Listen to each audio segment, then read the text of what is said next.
In the land of endless nights, we're bound to fight again. The clock resets our lights, a tale that never ends.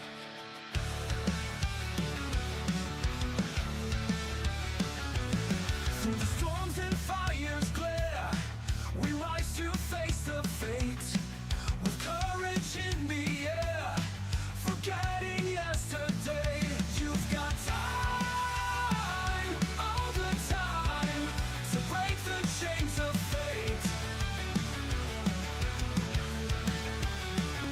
You've got time, all the time, to set the record straight. In every dawn we see a chance to try once more. With hearts unbound and free, we open every door. In the quest that never cease, we know what we must do. With spirit seeking peace, the reckless will be true. You've got time, all the time, to right the wrongs we've made. You've got time, all the time, to let the past just fade.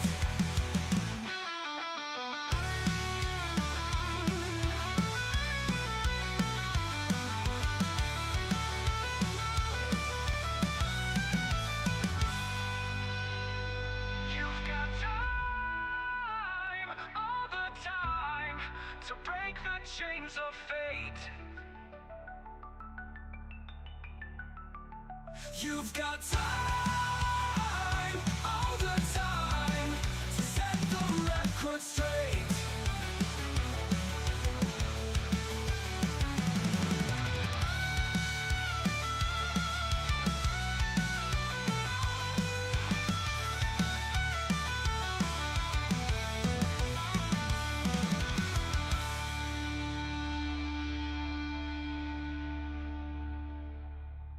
This party might die tonight. Okay. Woo! Hello, everyone. Welcome to It's a Long Story, a place where we roll dice, we tell stories, and that's not the right intro music. Come on. We roll dice, we tell stories, and we create specifically magic. That's what we do here.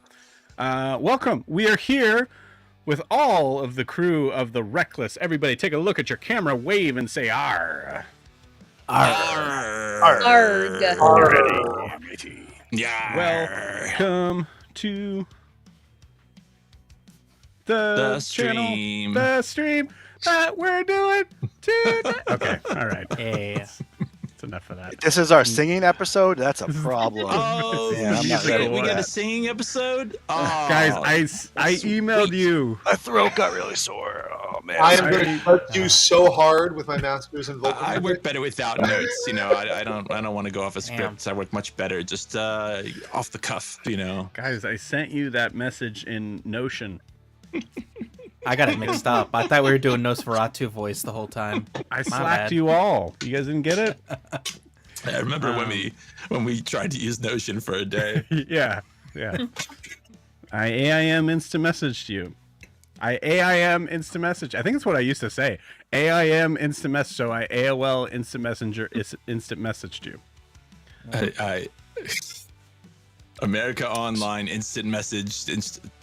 That's got to be nested somewhere. Yeah. Yeah, exactly. Hi,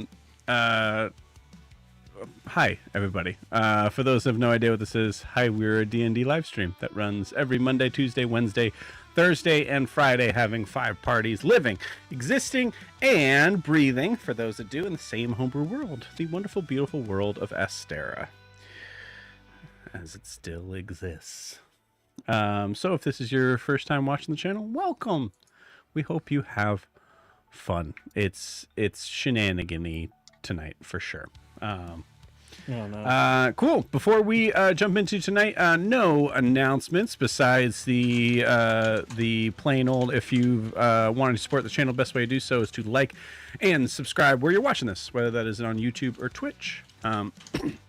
Also, if you're feeling like watching more content, you can check out our Instagram and TikTok down below at It's a Long Story _TTRPG.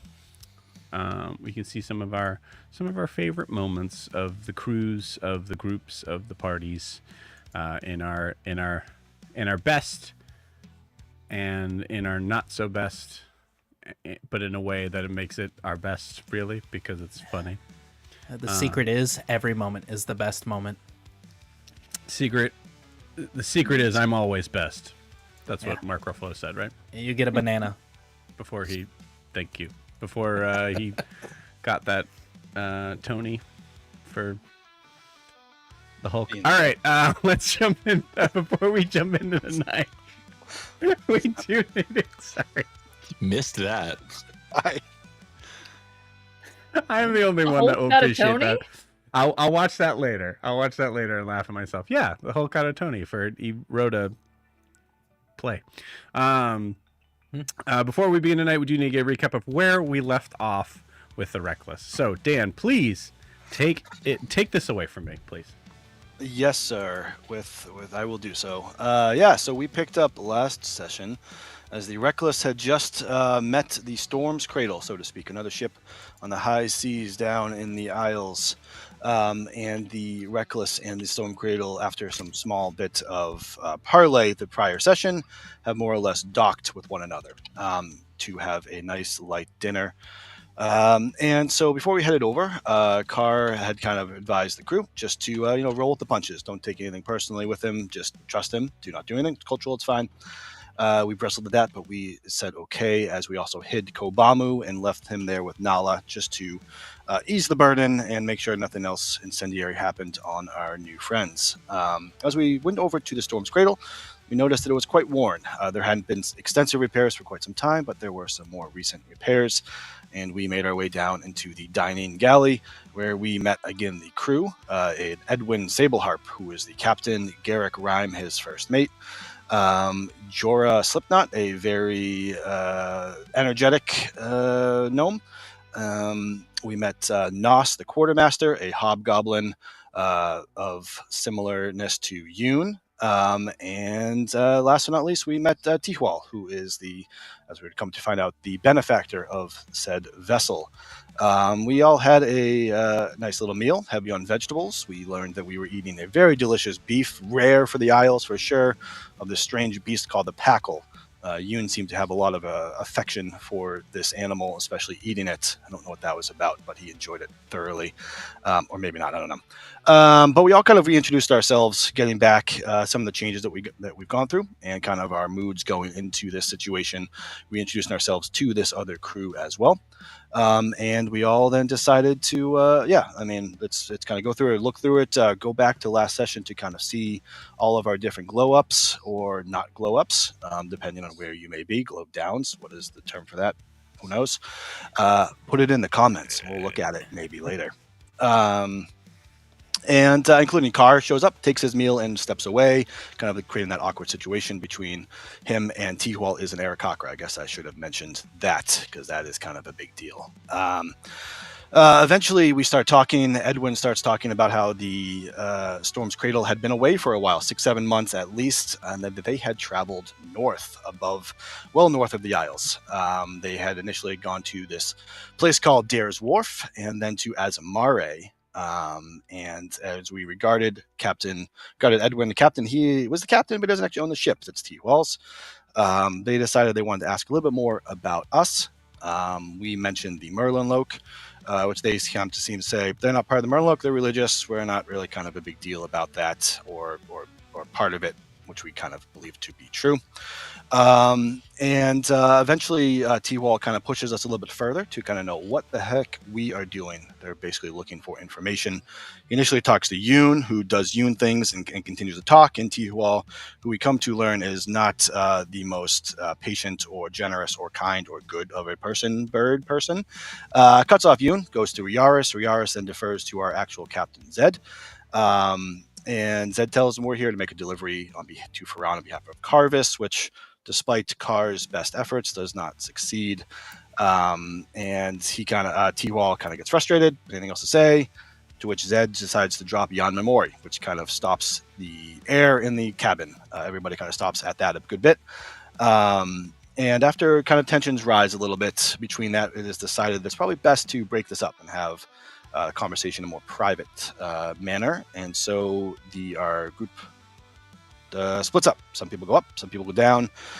So Carr and Yoon go above deck, kind of noticing some of the shoddy repairs, or some places have been repaired, some places have not. Noticing a gnome in the distance who appeared to be looking at them coming up, and then was disappointed that they were not who she was looking for. And then a long, good conversation between Edwin, the captain, and Yoon, and eventually Carr comes up.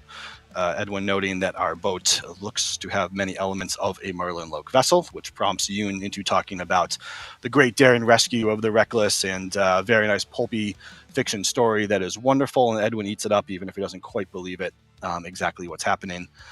We ask a little bit more about that gnome, who is revealed her name is again Vera, and that Vera is someone that they picked up just north of the coast of Shasa V, the island that we've spent most of our time on several months ago, almost a year ago, or about a year ago. And they've kind of left her on her own devices, just kind of like, sure, you're here. You talk about crazy stuff like, people coming back from the dead and people trying to drown her and, this horrible shipwreck. And Carr and Yoon kind of track that, hey, that sounds a bit like Zed's story, but don't quite go too much further into it. Yoon at one point mentions the Loa, in which we learned that Nos, the other hobgoblin, is not Loa. He does not consider himself that. He's definitely a little bit more off-putting. Seems to put Yoon off-put a little bit with his presence. But there's a small bit of discussion there. And eventually talk a little bit more about where they went up north. And a little bit more talk about the Merlin Loke. Yoon kind of gives information about Ferran and what's happening, and Edwin says he's concerned because on their way back they had sort of trailed a Merlin Loke vessel that had made a stop in this little place called Little Nest in South Imea. Kind of odd to see them way up north. Not quite sure what that is all about. And it's just some small idle chatter about Anorians and Tritons and just how they're just the worst. Nobody ever can get down to their kingdom, and maybe someday we'll get there. And if there's any Anorians listening, that's basically what happened. It was the DM, it wasn't us. So I don't know. We then switch down to go below deck, where tensions are a lot less relaxed, to say the least. So T-Wall was kind of staring at all of us, trying to figure out what was going on. It was Zed and Riaris and Ogra and Kaelinor, as well as T-Wall and I think Garrick and maybe a couple of the crew members down there. Kaelinor, with her ability to detect thoughts, rolls pretty well and kind of gets the judge of T-Wall, who's kind of judges Riaris, human, maybe divine, clocks Kaelinor as being Merlinloke, and puts a little test of some sort of vision in her mind that they roll quite well about wanting to, stab Kaelinor in the throat, what could happen there. The ogre was muscle, and not really sure what the deal with her taking the fork was, which I didn't mention because Ogre went in and stole the fork before eating because it was very nice for her hair. So sorry, Ogre, I did not mention that. Very important. So we're down there, and so basically it's like, okay, what are we going to talk about? And Zed promptly asks Riaris and Ogre to leave and go to the kitchen because that's where they belong. To which they do begrudgingly go, where we make some delicious parfaits, top-notch parfaits with Annette, the chef of the boat, who was also finding her pockets 4 golds richer, but her drawers, several utensils and plates poorer, lighter, however that works, with a very interesting situation of Ogre just taking things and then giving a lot of money for said things. And hey, good business was had. Economics, right? That's how this works. Zed then says he's looking for information of the Order of the Azure, to which T-Wall has no information, doesn't even know what that is. And basically the conversation between Kaelinor, Zed, and T-Wall doesn't really go very far. He wants to know more about Yamamori, and Kaelinor and Zed are rather cagey, not wanting to give him information. And T-Wall basically just says, all right, I'm going to leave. You don't have anything to tell me, then I am going to leave. And he leaves. With some barbed words, insults, calling them dogs, about other things. Wasn't real great. Eventually, Riaris and Ogre come back out. Kind of confusion, like, what was that? What even happened? What was this conversation? Zed asking, why is he rich? What's going on? Ultimately, before we come down, Carr and Yoon continue their conversation with Edwin, kind of wanting to find out more about T-Wall. And basically it was said that Edwin was doing a job in Valshar, another island down here in the Isles, and T-Wall just dropped a whole bunch of money and said, I need a captain to bring me up north to a place called Farah. And so they had started to head up there along the coast where their ship was ambushed and took on some serious damage. And so they got new coordinates to go to Celeste instead of Dare's Wharf. And eventually they had to stop and make repairs on the ship, at which point T-Wall and some other members left to go by land to Farah. We learned that T-Wall must have taken some damage of some sort. He has kind of discoloration on his face, and his wings no longer work quite as well as they used to, but that it was for the cause, and that G-Loco had guided him home, which we get a little bit of information from G-Loco, being it is a Aarakocra god of the sky, land and sky.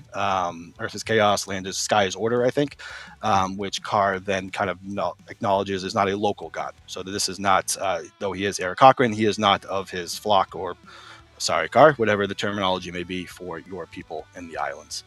But generally the belief is that the full cycle of life and that undeath is of that religion, which is interesting. We all eventually decide to finally meet back together, where we all kind of tell everybody what had happened.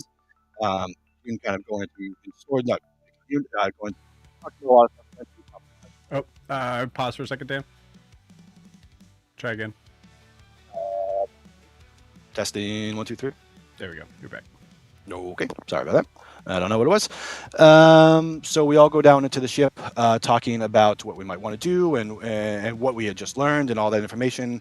Talking about Ferran and about getting some stuff, and you start talking about the casino.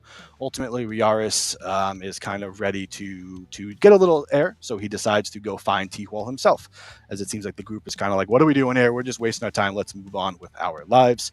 And so he goes to do that, and as he does, he runs into Vera, who is just staring deeply into his eyes, kind of surprised, says, I can't believe you're alive. You're alive. This doesn't make sense. Riaris tries to get more information out of her. She just kind of pushes past to go down into the galley. Riaris turns around, finds Tihol, not understanding what if he is the dog or the master and what that may mean, but they want to talk. Vera then goes down into the galley with her hand behind her neck. Kaelinor, always the one ready to be watching, sees this and immediately says, nope, not interested in this.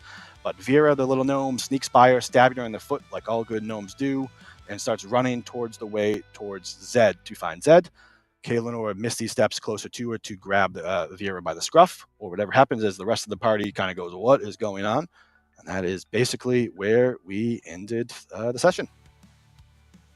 Beautiful. Dan, thank you so much. I appreciate it. Small thing that I do need to make note, and honestly, it's probably ultimately my fault because I was trying to portray something that I realized was probably not needing to be portrayed. Nos would consider himself to be Loa. Loa is just kind of a term for hobgoblins in this area. So not to, I think my perspective was like, it's been so long since he's heard that phrase, was the reason why he repeated it. That was the only thing. Awesome. Would it be correct, as I see the nose, that I know he says Ferran is not what he'd consider his home? Would that be correct? That would be correct, yeah. Okay. Yeah, he would not consider Ferran to be his home at this juncture. Cool. Anything else we need to add, my friends? All right. Yeah, I thought not. It's very beautifully done. Thank you. I have a question for everybody here. Do you guys want to play some D&D?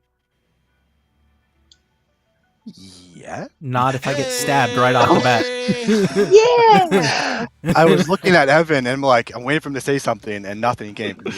Realized Not if that you was get muted. stopped right. Stopped. Yeah, not if I get stabbed right at the beginning. Yeah, stabbed. Stabbed. Not if I get stabbed in the No, beginning. if it gets stabbed. Excellent. Hannah's ready. Oh yeah, that worked. Great. Cool. Awesome. That's a little. It's a little less frightening. Cool. Well, Hannah's watching. I was gonna half-ass it, but now I'm gonna really bring the heat. Sit up in your chair. Bring yeah, the the hammer stance it up. Bring out those letters to your brother. We're ready for it.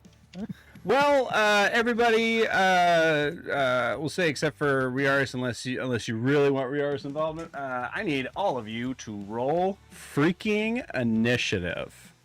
Oh, Yeah. except for Zed, you get stabbed 40 points damage. You get no. You get Natural stopped. 20. You get Nice. Yeah, Stop. Good start. Nice start. Yeah. Yeah. Joe, would you like me to roll again for initiative, or are we keeping the same? Did we already do this? So if you I'm know what it doing is, you can keep it. I think Yeah. Kaelinor only rolled. I only rolled. Yeah. Oh, we're- Right. Because Yeah, we we're all filled waiting. out. Most of us are Yeah. waiting.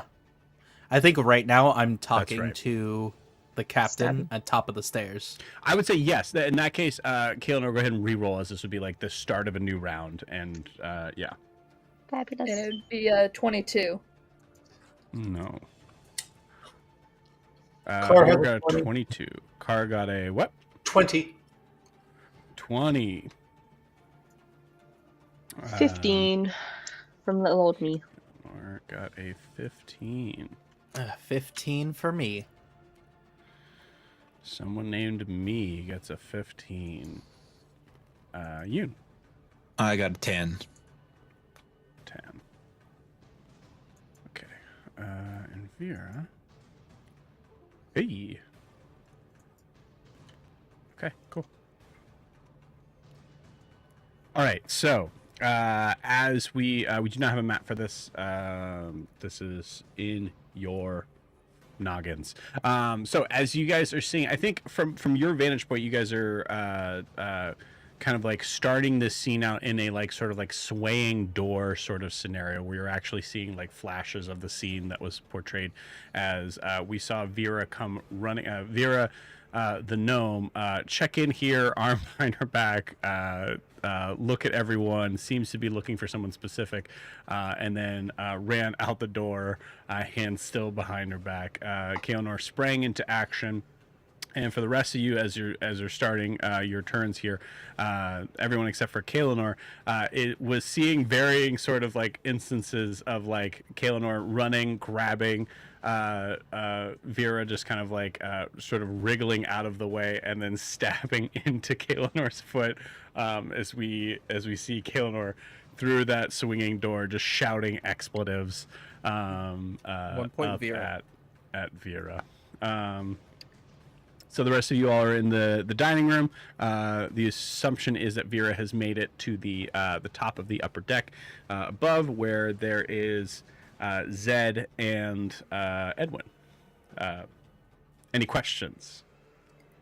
Because we're in parlay, we don't have our weapons, and because T-Hall saw T-Wall saw Ogre as muscle, she probably didn't bring her staff because we're like parlay, so she can't do spells. Correct? I don't remember specifically telling you guys that you lost your weapons. Did I say that? No. Yeah. No, you that would guys be have your difficult weapons. for me. Okay, so she does have her staff. The word parlay was mentioned, and I think officially, yeah, it was kind of you would I think it's I like guess try your to honor choice that, if you but wanted. you know we don't know about any of that crap. We don't know about sailing.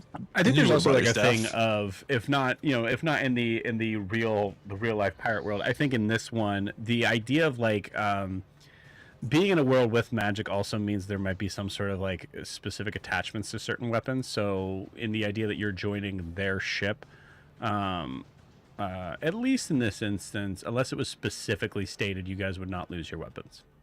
We'll just say that. Okay. Yeah. Okay, then she does have her staff. I'm just gonna cast Hold Person on the little halfling running out the door. Okay, I didn't say you were going first. Oh. Oh no! Ogre, it's your turn. What are you doing? Nice.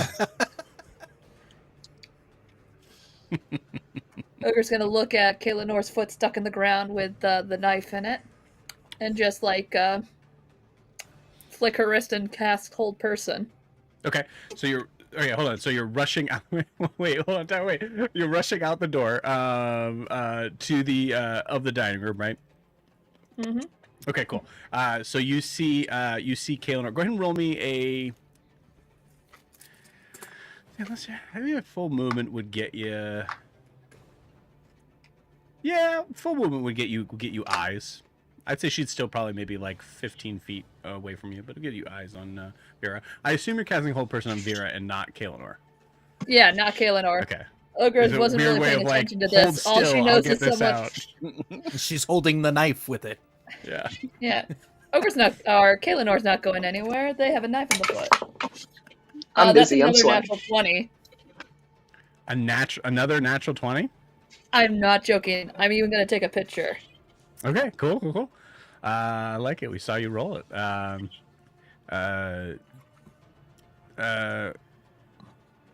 wait a minute. Whole person is a saving throw. A isn't it? save? You said like a perception check for the roll. No, I was saying you have But- eyes. Yeah, Ogre has eyes. Fair enough. That's on me. You're right. got so, two of 'em. Ogre, with a nat 20, you see Vera very clearly. Nice. Wait, what a 20/20 fucking nat vision. 20. Yes. You Okay, see. yeah. You see Vera. You see the intent. It is clear that she seems. The sort of like shiv that she is holding in her hand seems like it is clearly defined for one person and one person only, and that's Edwin. Just kidding. No, it's Ed. Cool. Is it What's the... is it like Yeah. makeshift? Is it like sort of by Yeah. shiv? You mean it was like like you clearly tell it's like just made from something random across the ship or whatever? Yeah. Yeah, really good point. So it looks like it's probably some sort of like the wooden sort of the wooden sort of shaft things that you would actually be tying wood around. It looks like one of those got cut off and was like sliced down into a point. Gotcha. It's got kill Zed on the side of it. It's got kill Zed. You see, Ogre, with your 20/20 vision, you see on the side, it says Zed must die. It says Zed Tucker must die. Okay, cool. So what am I rolling? Wisdom. You gotta blah blah blah blah. You gotta roll a wisdom saving throw of 14. 14. Okay, got it. +2 on Dice the roll. box. Dice box. Dice Woo! box. That's a 10. That is a fail. She is held in place. So that was your movement and action. Any bonus action from Ogre? I don't think so. And she's just gonna Ogre got her. What do you need? Or what do you is Kaelinor okay? I'm fine. Oh, I'm gonna kill her. Oh, it's fine. It's fine. Never kill her. It's fine. You may want to come here. Ogre can't hold her forever. Beautiful. Yeah, outstretched hand as Ogre is holding this tiny little gnome who's like kind of like fighting against it. You see gritted teeth as she's struggling to try to like she can't even. You hear like words being yelled out, but it's hard because she can't move her lips or teeth. Car, it is your turn. In the order of things, I want to make sure if I go to Kaelinor, will I be in the way of other people getting to Ogre and the gnome? We'll say because this is like one of those staircases that I would say is probably pretty. I would say it's only about maybe 10 feet up. There's probably multiple ways to be able to get up here. Okay. So yeah, I think it's. I can get to Kaelinor without being in the way. Everybody else had to be really cool because they had to lift themselves up from the banister. Okay. I will do my best to not be in the way. I had something planned, but if Ogre's got it, Ogre's got it. So I'm going. That's the winning of initiative. I am going to skirt around so that I'm not in everyone's way. Go over to Kaelinor, cast a Cure Wounds at 2nd level, as well as pull the sword or dagger out of her foot. And so, Ow, ow, ow. Kay, you have. I don't know how much you took, but you just got 15 back. So Thank you. you're welcome. Car knows how to do it like in what order, so definitely like Yeah. pulls over, puts the hand in the way. There's a Shiv wind. out, So it's like, talon oh, it's gonna in. hurt. Yep. And there's ephemeral spirits going to like just petting the wound and like trying to make sure it's okay and like no right there, like a whole bunch of spirits like guiding the spell.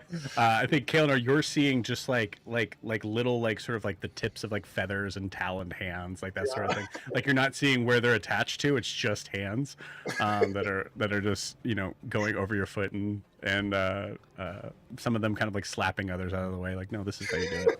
Exactly. Perfect. And then I know that she's up there. Do I need to see people to give inspiration? I don't believe it's listed. I would say yes. Okay, then I can't do that. So that Unless it's song based. That's if it's Who song can't you based. see? I can't see Zed. You can see Zed. If I you're can't. halfway up the stairs, yeah. Oh, okay. Yeah. Then I will throw a spirit and inspire Zed because that's who she was going after. I'm not sure how long the hold's going to go. So I will You got it. throw a spirit to inspire Zed. And then I am done. Thank you. Awesome. Beautiful. Okay. It is now Vera's turn. One person is the end of each of its turns. Okay. So it's waste a turn. I was going to make another wisdom save. That is an 18. Yep. So she's out.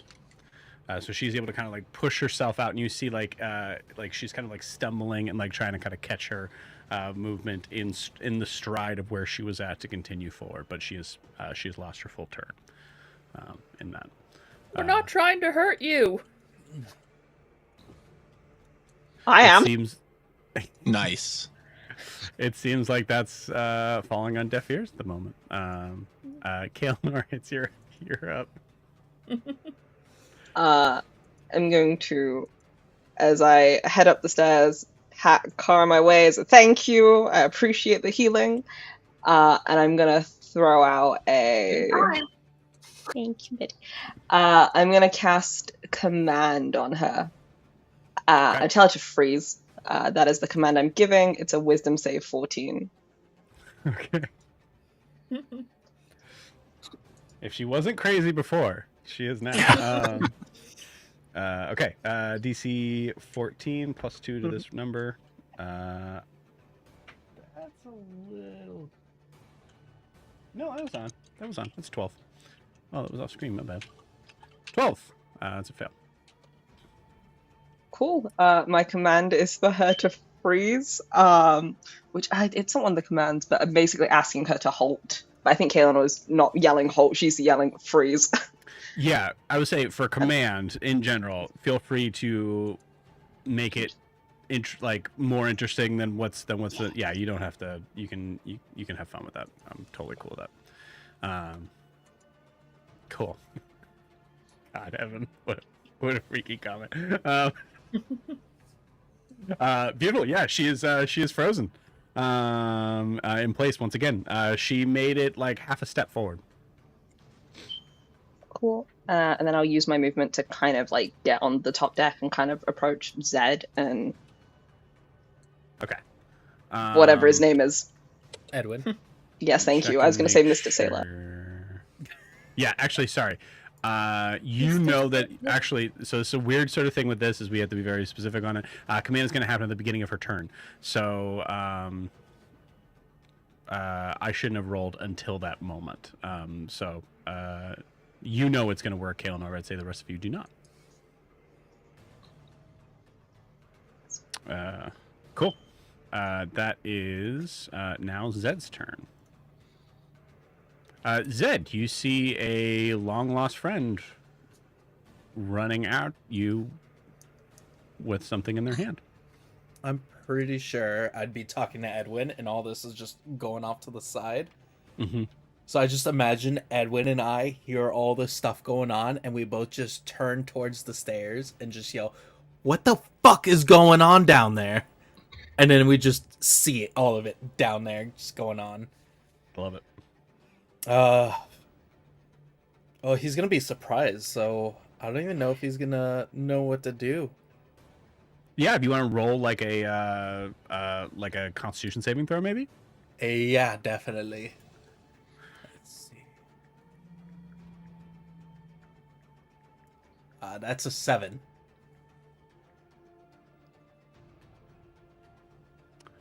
Yeah, I mean, it's up to you, but I'd say with a 7, I think you're lost in terms of like seeing this person, like Zed recognizing like this is a different world, which means that there's a possibility that paths have changed a little bit. So there's a bunch of like thoughts that are kind of running through your head in the 6-second round of this that is keeping you frozen in place. I think I would end up being just frozen things running through his head, and then that'd be his turn. Okay, you got it. I'll say I'd give you the dodge action if you'd like. Yeah, he'd probably try to do like a dodge. Yeah, say as they're getting closer, like similar to like a held action, but just for dodge. Yeah. Yeah. Cool. I like it. I dig that a lot.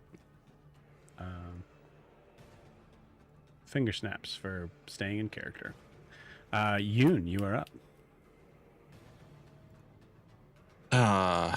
So He's just gonna say portal door to the outside of the ship. I mean, yeah, I kind of feel like Ogre, you've got it. No, Fine. she's really small and nimbly. So you hear Connor that one go, wait, yes. Okay. Okay, going. Yeah. Got it. He got it. All right. So I guess how far is it to like the door? I guess I'm still inside like the what would be the galley or that kind of area. Yeah, it would so. take your full movement to be on this crowded staircase. Okay, that would not like give a you dash. Eyes on, no, not a dash.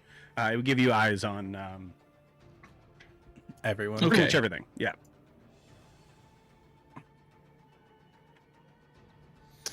Yeah, so I'll walk out onto the deck. I guess see what's going on, and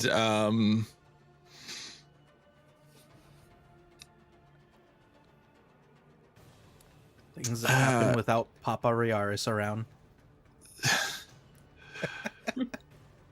yeah. I mean, I think he's just gonna sort of sit on the railing. like you've all got this. It's one person with a shiv. You are like magical demigods. I think you could probably handle one gnome. He's gonna dash butt slide up that rail. This is Better off. like Oprah saying because Yoon doesn't want to waste one of his only 2 spell slots. it's slightly of like an elongated sort of statement, so I think it is going to take up the 2 rounds to actually like finish the entire He's set. half talking to them, half talking to himself. It's like they've got it. Oh, they've no, it's fine. And he'll sit back. Yeah. I love it. Cool. He's eating his parfait. I think he did bring it with him. Yeah. Just In-commission snack. that's so good. Dinner cool. and a show. It is now the crew's turn. Which will say for man, where did Nos go? Wouldn't he still be in the dining room? I think Nos would have followed, but we'll say just he's. We'll just say Or was he's he with surprised in T-Wall? combat for this. So I think he's here. Garrick is with T-Wall. Oh, okay. Okay, cool. So, so Edwin is going to step forward in front of you, Zed, and just yell Vera no, and is going to cast Gust of Wind. So that is a strength save on Gust of Wind. For everybody on the stairs. Does Vera have negative? Vera does have negative strength. Vera is going to be hit by this. And yes, also everybody else on the stairs, roll me a strength saving throw. Would I be considered in the stairs? Yes. If anyone, I believe, is in 10 feet of me, you get a +3. Don't know how useful it will be. Not very. Thank you for the +3. I now have 5, so I appreciate that. Same. So it is. It's funny strength because it is saving? something that is. It starts. It's strength saving throw. And what do we get for Kaelinor being close to us? A +3? +3. Okay. And that's within That's- 10 feet, right? 10 feet. Cool. I say Yoon, you're unaffected by this. You're Yeah, like- I mean, it doesn't matter. I rolled like a 3 anyway, so. I don't think you're near here. I think it's way too funny to say that you're eating a parfait and like they just topple near you. God, it just splashes in your face. Gosh, you're just like, oh, it's a little chilly in here. Oh, man. Yeah. Cool. Would we Zed, you'll be unaffected. I apologize. So if you rolled, my bad. Ogra, what'd you get? With everything, that's a 14. Okay, that's a fail. Car. Assuming I have K's influence, 5. Yes. That's a fail. And Gailner. 13, I failed. So at the top of the round, you guys one by like one are going to be sent into a heap. I will say, so each gets blasted 15 feet away. You must spend 2 feet of movement every one, so your movement is halved. Why did they voice it like that? It's so weird.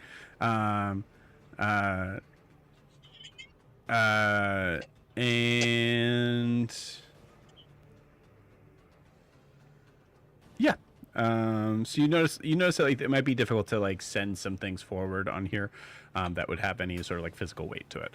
But yeah, so we start with Ogra, who goes toppling backwards. You get pushed 15 feet away. I'll say, Ogra, roll me a dexterity saving throw. I will say because you're on the stairs, there's a lot of things in your way. You may hear the goofy noise. Woo! As Mario goes ass over tea kettle. Yeah. That's gonna be a 19. 19. Okay. So 17 DC dexterity saving throw to be able to stay up. So Ogre, you were like kind of like slammed into the like sort of like back banister that leads further into this like kind of like cargo hold in the ship. You almost kind of like flip over backwards from it, but you're able to kind of hold yourself steady. Just spiders on the wall. Yeah, just full like trying to like hold yourself up. Grab the two railings and just like stop myself from falling. Yeah. Beautiful. I think you also see the beginnings of Car, Vera, and Kaelinor about to join you. No. Just in the corner. Well, just This seems just like something starting from to be Home like Alone lifted right off now. your feet. Yeah. So what would you like to do? Ew, Ogre doesn't want to get squished. Oh god, what can I do? I went back down the stairs, so I'm no longer on the deck anymore, right? Correct. Yeah, you're 15 feet away from where you were. So that would put you. It would take a full 30 feet of movement to be able to get to the top deck, and you also have your movement halved right now, so it would take a dash to try to get there. Okay. Then, bonus action. This is gonna seem really crazy. Ogre's gonna wild shape. Okay. I don't want it to get too crazy, but I need the movement. And it's gonna be a pink panther. Okay. Nice. I like it. And so as she sees these people about to squish her, she kind of leaps up, and as she leaps up, she just fully wild shapes into a pink panther. Cool. Panther stat block? And yeah, I have their stat block. Cool. Speed is 50 feet, so it's going to be halved to 25. So say at 25, you definitely are able to at least get eyes. Okay. You're like a foot away from the top of the deck. Wait. Can I use the action pounce in a straight line and use an attack on, or am I not too? You're that's currently too far not away. close enough, yeah. Right? 20, 30. Have to. Wait. Yeah. Why did I brain broken? 30. Double speed has to be 60. So yeah, actually you're 10 feet away.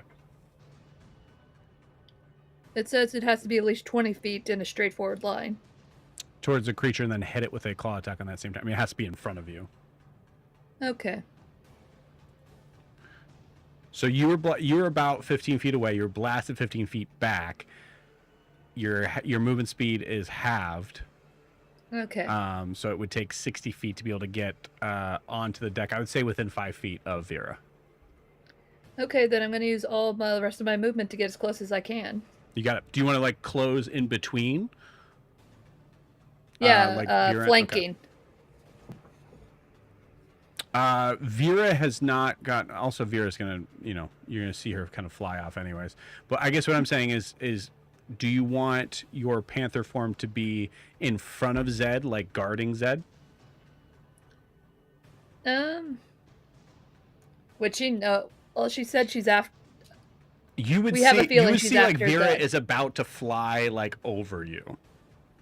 Okay, then I will go and try to, put myself between her and Zed. Cool. You got it. Cool. Yeah. With dashing will definitely get you there. Okay. Cool. kind of slide like a Kira motorcycle right next to him. Nice, yeah. Scratching up the deck. Edwin yells out, "My deck!" No. Car, you're up. Eleanor. All right. So you get launched back and give me a dexterity saving throw. All right. No, that's an 8. Okay. Let's say, let me know if it's ever a nat 1. That means you're going over the railing, which I will would bring love you to like, go over it, like but a because 10 that'd be in feet. midair. Okay. But No, you just kind of you smack into the railing, and you kind of like crumple to a heap. So you are prone. So it's going to take just half your movement to get up. okay. Question: what's causing the halved movement rate? The gust of wind. The gust of wind. Okay. So I'm going to play aerodynamics with you for a second.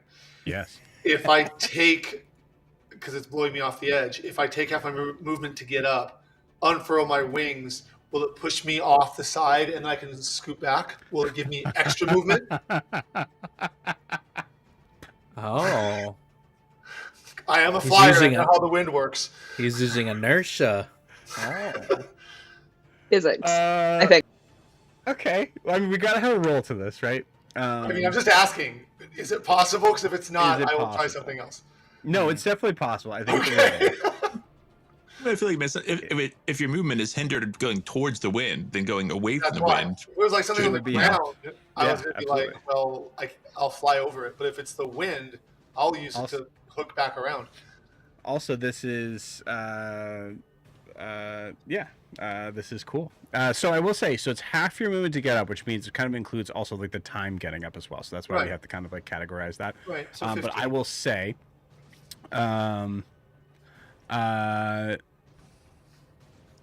I will do this. Let's have some fun with it. So I will say, give me an acrobatics check Okay. with advantage. Oh, good. Okay. I'll say if it's as long as it's a 15, you're able to do this. I will say if it's less than a 15, it will fail. So you'll essentially be you won't be hurt, but you'll be now pushed 45 feet back onto your feet. Nope. I got 2 3s in a row. So I got pushed back further. That's fine. So you kind of like envelop your wings and you kind of like extend out back, and then your movement kind of pushes you over top of the railing. So weirdly, I will say it is kind of closer to being like 45 feet from your current spot, because now you're like mid deck, and there's a little bit of like a weird sort of yeah. No problem. Can I still make out where Vera is? I'm gonna say no. Not can I see her, but can I see the area around where she is? You can see the deck is clear in your mind. Like is like you can see just like the outline of the like I'd say like the banister that is closest towards the bow. I kind of want to risk something, but I also don't want to mess this up. But you know what?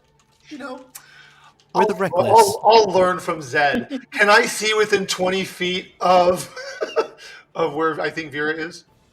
Oh, you know what? I will say, like, because you're kind of gathering from your flying and you're trying to kind of go upwards. I would say you're still upwards, but you're now that 45 plus that original 15. Yeah, so now you're 60 feet away, but you're up in the air. Okay. I think that would be able to kind of keep you to have eyes on that, because you're trying to go upwards, so it's just not being able to kind of carry that around. Okay. Then, you know what? Not to mess anybody up, since I'm right in the gust of wind, I open my wings, I get pushed back, and I gust of wind back at him.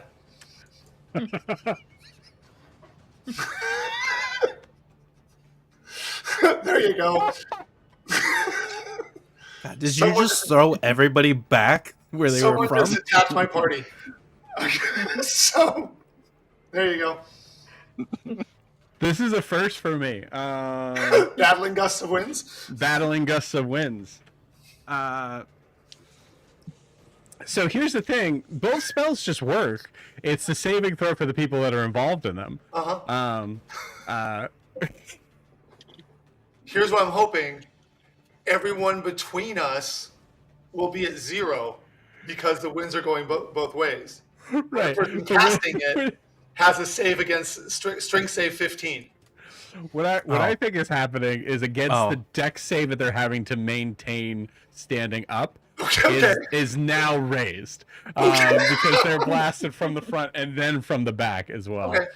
Oh no, he's gonna say, and then a tornado just spawns out of us. yeah. Breeze. I mean, it's a small cyclone of some kind, you know. Yeah. We're going by the physics here, right? Like, I think you guys are facing each other, but man, if either of you just go a little off kilter, Congratulations, twist you this guys Edwin's having a created, heart attack. What's happening to his ship? you guys As a created a nose. wind elemental. Now I mean, roll two for gusts of initiative. winds facing each other was actually how I had written that would summon a kraken. So Okay. Yeah, Oh, the I hidden saw it. menu.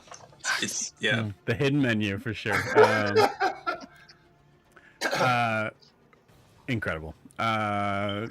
Cool. Anything else on Car's turn? Just his save against 15. Cool. I love it.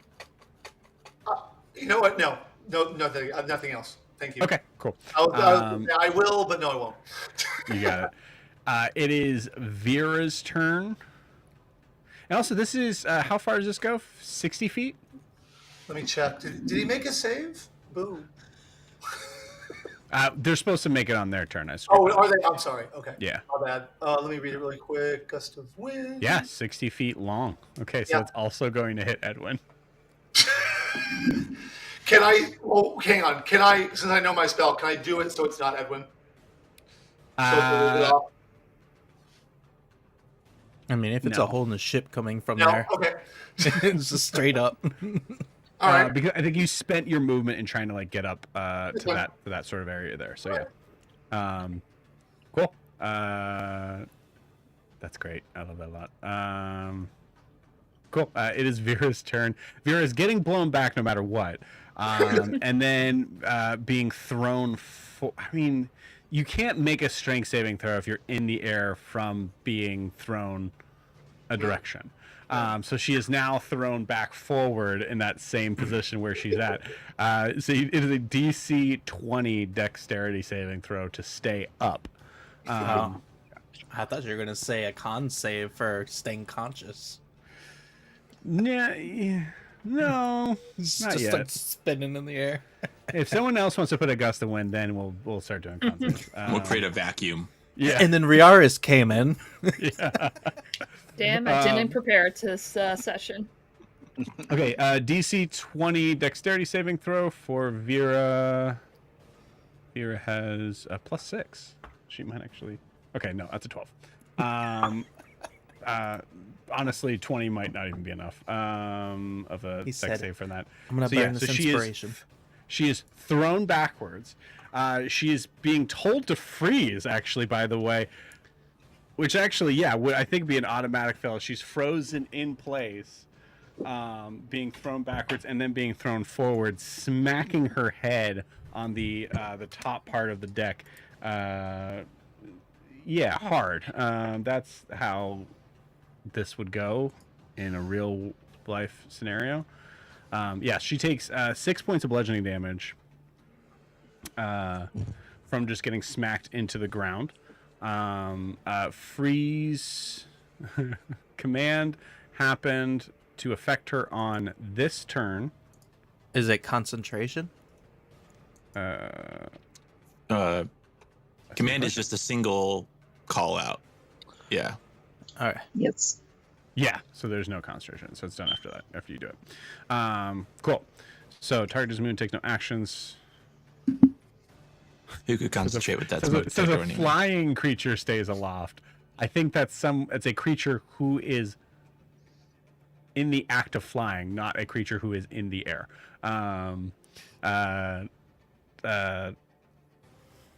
Provided that it is able to do so. Cool. If it must move to sail up, yeah. Cool. It takes no action, so is basically like, you see as the hull kind of like washes away from her, you see that she is like trying to get up, which would be movement here. So say all she can do is just to kind of like stand to her feet. And that's her turn.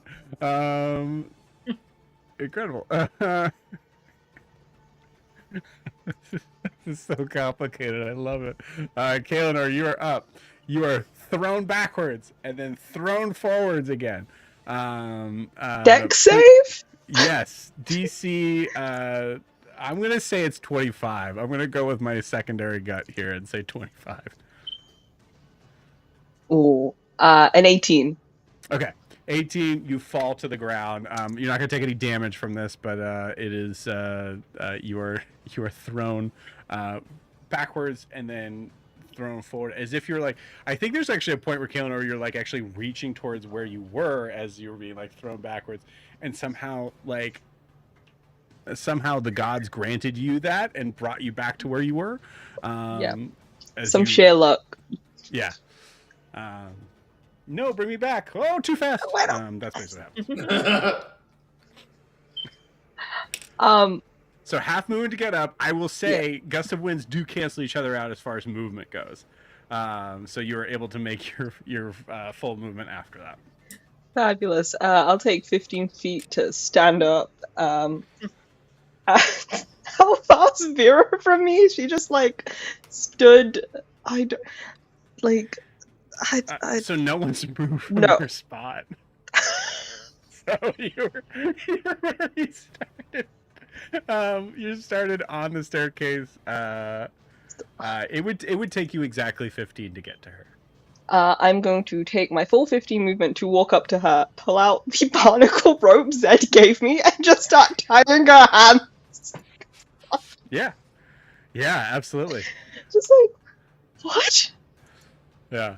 That's it. Cool. There's like a moment. I think actually, I won't make you make saving throws this, but it is something is extremely loud. Just like this heavy sort of howling. But it's coming from both sides, so it's like you can't escape it. Like you can't cup your ears from it. It's just there's no. Just some sort of squeaking as well in the background of my brain. Just living in this moment. Yeah. Whatever brought you back is also trying to yell at you consistently. Yeah, almost like that. Okay, so you were trying to. I will say this is a grapple check because she has her proclivities. Words, yeah. Proficiency. Oh wait. Grapple athletics. Let's go.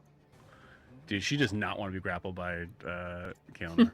That's a nat 1 for a 4. So I think I just fully ass over tea kettle, just miss her completely, and I'm on the floor again. I'm like, what the? I'm just gonna I know what it was. She went to pull the rope out and cut her hand on a barnacle, and it just pulled out of the other hand. yeah. This is supposed to work in extreme conditions. Three Stooges type of shit going on. Yeah. A water only, Kaelinor. I like that. Yeah, you pull it out and you're like starting to like. Work. You're trying to get it around. She rolled, so this would be 21, to get out of that. So I don't think she's in it. I think you finish the knot and you tie it and her hands aren't in it. Usually this works. Just wait a minute. Just give me another chance. Just looking at her like, how I fuck. Okay. She did slide a hand on you. I think she does like a quick nod to you. It's like, yeah, I hear what you say, and then just turns right back towards it. Yeah. Anything else for Kaelinor? That's my turn. Alright, Zed, you're up. Well, seeing all this, and then possibly Zed, seeing. Give me a dexterity saving throw. Oh, it's hitting me too? If it's hitting Edwin, it's hitting you.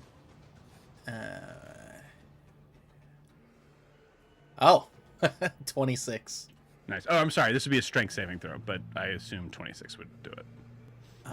Take Or away whatever. 3, so it'd be 23. You're good.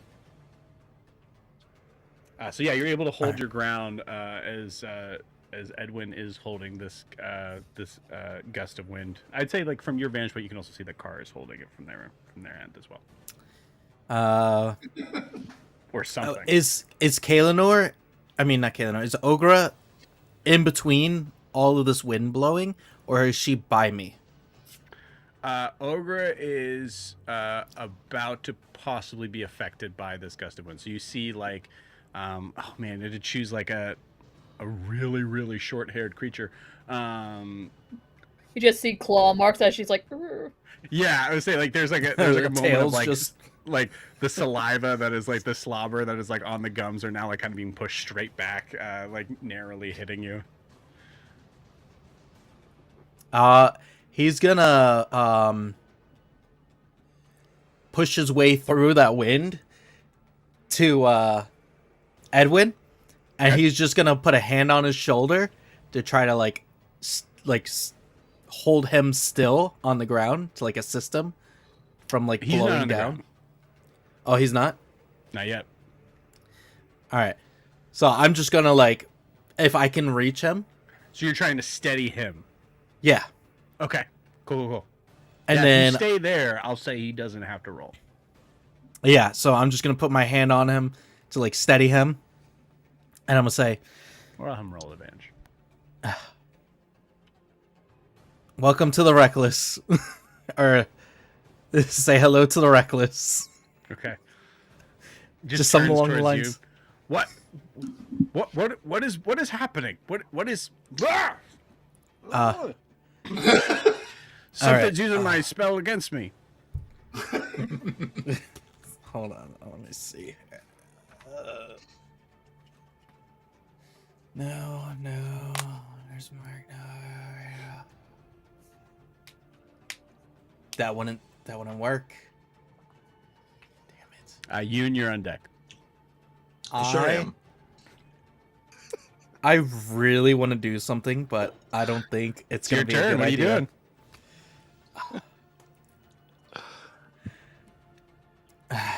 I'm just gonna. I will say, if you're trying to hold Edwin up, it would be an action because you're helping him. Oh yeah. You know what? No, we're just gonna. I'm just gonna say that like. Hello from the Wreckless or whatever, and I'm just gonna pump 10 gallons of water into his gust of winds towards everybody. Hopefully that just breaks everything up. No. I'm just gonna be like, Hey, Drew, yeah, how? snapping Just everybody up out of it. Mechanically. No. Game mechanically. Mechanically, but also Create real life. destroy How? water. I can create water. No, You can create up to 10 no, I know gallons. that. I know that. Yeah. Did you have to be an ebb and flow to do that? No. That one I can do at will. Under ebb and flow? No, it's just under create or destroy water at will. No. Might have it as a. I've looked this up before, but I can't confirm it right now, so that's fine. Cool. So you do that. Is that a spell? Yes. Yeah, so it's under my spell list, but it just says at will instead of cast. Sure, but it's still a spell, right? Yeah, and it's I counterspell it.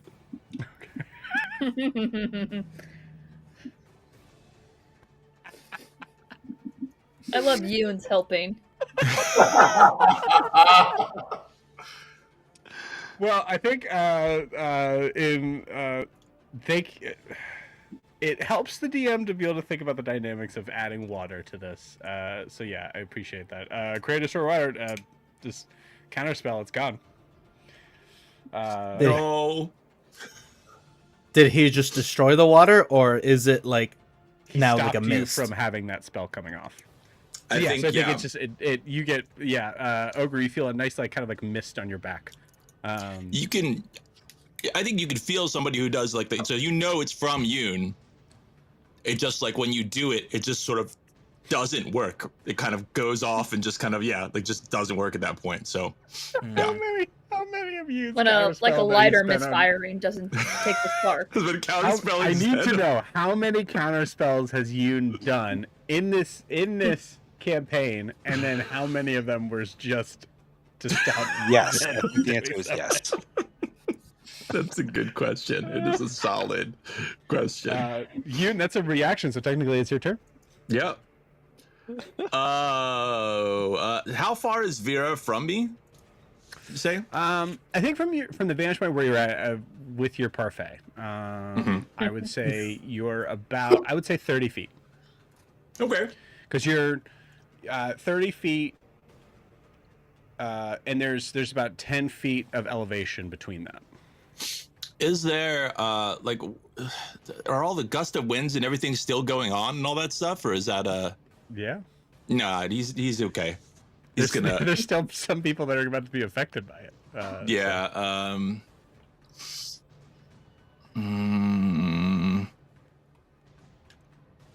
Well, just in case Zed gets any ideas, he's gonna mirror image. So he's just gonna turn into 3 versions of himself, sitting and eating parfait. Cool. We gotta talk about this during the break on the idea of what was Drew's mindset on how to. It was splashing somebody in the vase to snap them out of it. That's the I see gallons of water. Right. Yeah, but it's through wind, so it's not gonna be hitting 10 them. gallons of water. Gallons is a Yeah, lot. it's gonna be like a mist. No, absolutely not. No, it's 10 gallons of water. It's possible you might have sent Ogre. You might have just hydro pumped Ogre off the ship. She got claws on the deck. It's fine. It's fine. It's fine. Okay. We need to roll a strength saving throw. I believe Creator Destroy Water is an action, correct? Yeah. Cool. Yes. So, you are unable to hold Edwin. Edwin, not that strong. He's a +1, so that's a DC of 5. Edwin goes flying back. I'm gonna give him a dexterity saving throw to stay on the ship. He's a seal. He is a sea elf. He's rather dexterous. That is a 5 on the die. He can also breathe water, so I'm like, go, bye. Yeah. He can swim. He's fine. He goes flying off the ship, which does kind of break the gust of wind sort of moment here. Perfect. So now you guys are just being pushed forward. Now here's the thing. Because for those of you who didn't necessarily need to roll because it was evened out, no, I think you guys, you're good. You're good. Because I think it's when it's initially cast, not as it's being held. We'll stick to the mechanics here on this. Man, I'm like having a full, like, if you guys ever played It Takes Two or whatever it's called. Oh, yeah. Yeah. You have to like move like basic mechanics of wind. Like I'm trying to think of like how is this gonna work if this trap is being pushed away from this trap. Yeah. Yeah, we'll say those that want to run towards Vera have no problem now. As the They have captain of the additional ship, movement speed. the captain of the ship is being forced off his own ship. Sorry, man. You attacked my Checkmate. party. Cool. It is. So much for parlay. It is. Imagine Ogre's all turn. this is happening in Riars and that one dude's just sitting in his office.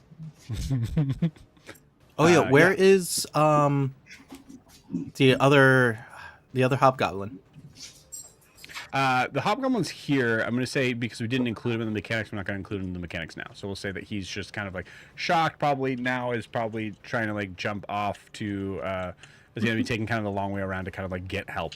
We'll say he's doing that. Cool. Ogre, it is your turn now. Have you made a dexterity saving throw yet on cars? Nope, not since I got Cool. on the deck. Or as a sorry, handler. strength saving throw. Yeah. Not since I got on to the deck. All right. So give me a strength saving throw. Okay. I'm gonna use the dice that has a little ship in it. Oh, I'm not fucking joking. That is another nat 20. Beautiful. We can count that one for sure. Beautiful. That is so you're able to hold. You got 4 legs, and you're a strong panther, pink panther. Yeah, you're able to hold steady. Ironically, let's see. You are. I'd say you're about 10 feet from. No, sorry, you are 10 feet away from Vera. It's going to take you 10 feet to get to Vera because you're still having to deal against that gust of wind that's there.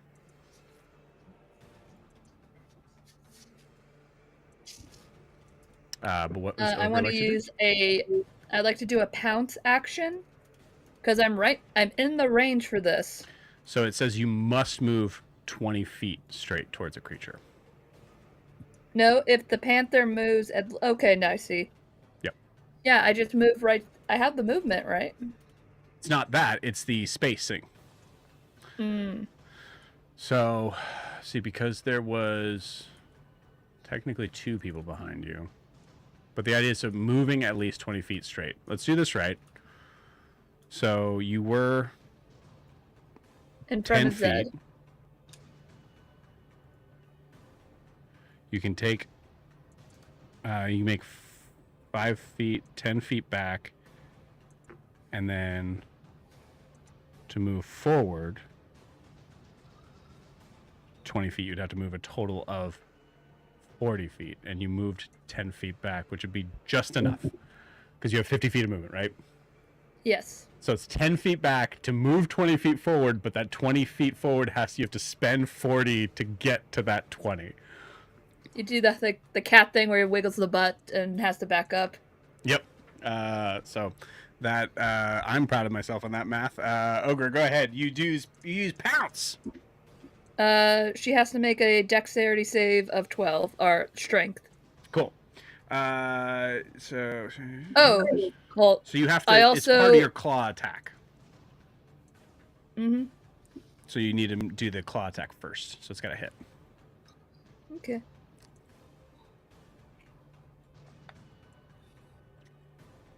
Okay. Then, yeah, I will do the claw attack. I will be shocked if I roll another nat 20 with this luck happening. Nope. That's a 3. Okay. So 3 plus 4. So 7 does not hit. Okay. Oh, no. That won't do anything either. No. And I believe at this level, you still only have 1 attack as an animal. I think high level Druids get a second attack. This animal doesn't have multi-attack. Right. Okay. Okay. Can I do like a free action to do an intimidation to her to back up? I'll give you one with disadvantage. Okay. But it's a high roll. She thinks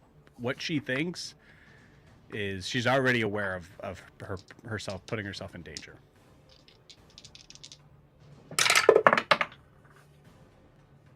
Okay, yep, that's not happening. Okay. All right. That ends Ogre's Pink Panther turn as she rushes back, moves forward that full distance, and kind of tries to swipe. But it is full on the scene in Gladiator that I've seen a million times because it was beyond a commercial for Gladiator, and it would just be the lion just going to go and like swipe, and it gets pulled back. Or it might have been a tiger, like it's pulled back from Russell Crowe. That's what happens. It's that. Go check out Gladiator. The first one is good. I don't know if the second one's good. Car, you're up. Can I tell that she's trying to get to that? Yeah. You could fully tell that at this point, if you wanted to drop Gust of Wind, it might make sense to do so. Right. Okay. So I want to do something, but I don't know people's hit points, and I don't know her hit points, and I do not want to screw us over any more than I can. So I'm going to risk something that I hope will not affect anybody else. Can I see her now from where I am? Yes, you can. Yep. I sent her a sleep spell on her, and hopefully she has less hit points than anybody in the area. Okay. And hopefully none of you have less than 40. I am.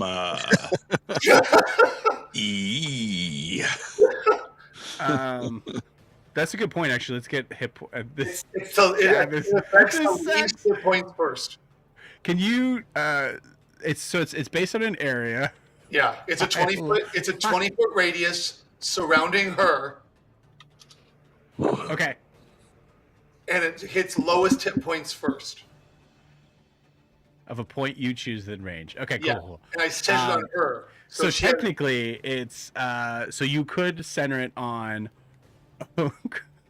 You could center it on Ogre and Zed, and her. So like it wouldn't hit Kaelinor, I don't think. Or no. as I want the fewest people as possible. Yes, I just want to. So I'm trying to get her in it with as few people as possible. It's hard. I'll because say either Zed and Ogre or Ogre and Kaelinor. I'm Do fine. me. I'm in wild shape. I have plenty of hit points. that's Do How many me. hit points does a panther have? Yeah. It wouldn't change. Oh no, it wouldn't. She's in wild shape. God, I hope you don't. I It hope it wouldn't. puts you to sleep. That's fun. I didn't Okay. think about It's that. fine. Do Does me. Take that, druids. Does Ogre No, have do to me, be do me. It's fine. Huh? Does Ogre have to be part of it? Can I send her over? Let's see. So, I will allow Me. you to. Fine. I'm good. It's right next to it, so you have to kind of get to the Pick outskirts. me. Of it. No, me. Well, Me. effectively, Ogre. If it hits you, that's 12 hit points. That is not going to be affecting. Right. I'm trying to get that's to the affect her. That's the problem. So I will say, if you want to include Yoon in this, I'll say that's what keeps it out. So it would be Kaelinor and Yoon. Oh boy. So K Yoon, Ogre K, or Zed Ogre. It won't work on me. I'll I can't choose be put Zed. to sleep I'll choose- magically. Sea elves get other elf stuff too. Yeah, magical Yep. They sleep. are elves. Yeah, So I I can't be just- magically slept. Oh, I'm May- just a May I goblin elf. retract that just because I did not? You I- certainly I- can. Yeah, I'll allow it. Yeah. So I'm like, As much as I I wanted to play this out, yeah, I'll allow it. So then instead, I go invisible. Okay. And go to the second highest mast. Okay. And I Cool. go invisible. So what I will do is I will turn and go the opposite way of the mast, go invisible, turn back around, and go up to the mast. So Okay. anybody who sees me doing that thinks I'm over there. You got it. Cool. Give me a perception check.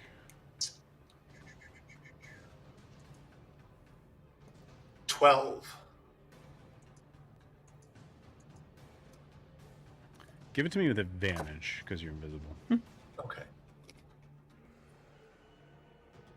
16. Okay, cool. With a 16, what I will say to you is you notice that Nos is has now reached a couple of the other sailors who are now reaching for cutlasses. They're a full round away. Okay. Before I actually go invisible, or did I see that because I was invisible? I think you said that because you saw that because you're invisible. Like Okay. they And do if like I a make look around. noise, I become visible? No. Oh, then before I take off, I don't think just so. go incoming. If I don't turn, it doesn't turn me visible, and then I'll fly up. Okay. So I make the sound from when I'm down on deck, and then I'll fly up to the second highest mast.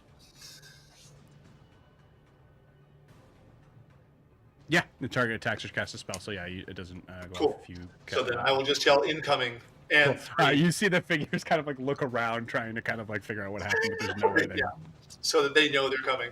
Yeah. And You also then yelled I- incoming, so yeah, there. Yeah, and then I will alight on the second mast, and I will wait I will hold my reaction. Okay. Cool. Beautiful. All right. So And I Where silently are we? apologize to Edwin.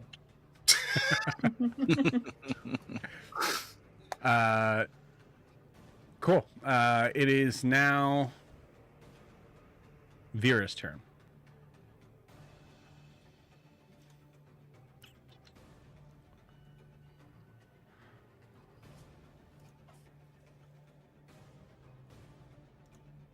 Okay. Vera is going to bonus action disengage. She gets out of Kaelinor and Ogre's space, runs towards Zed, and is going to leap at Zed. to basically try to stab with as much ferocity as she can, to try to end you quickly. B. It's a 9 to hit.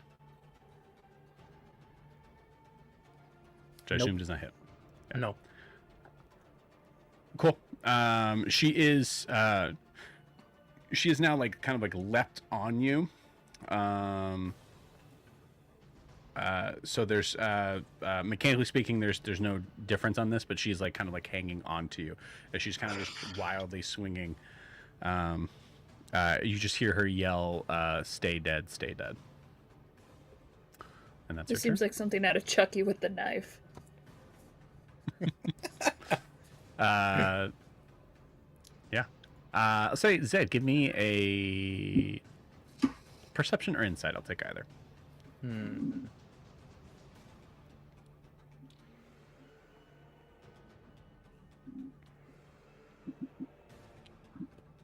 That's 11. Okay, cool. That's just enough. You see that she is crying as she's saying this.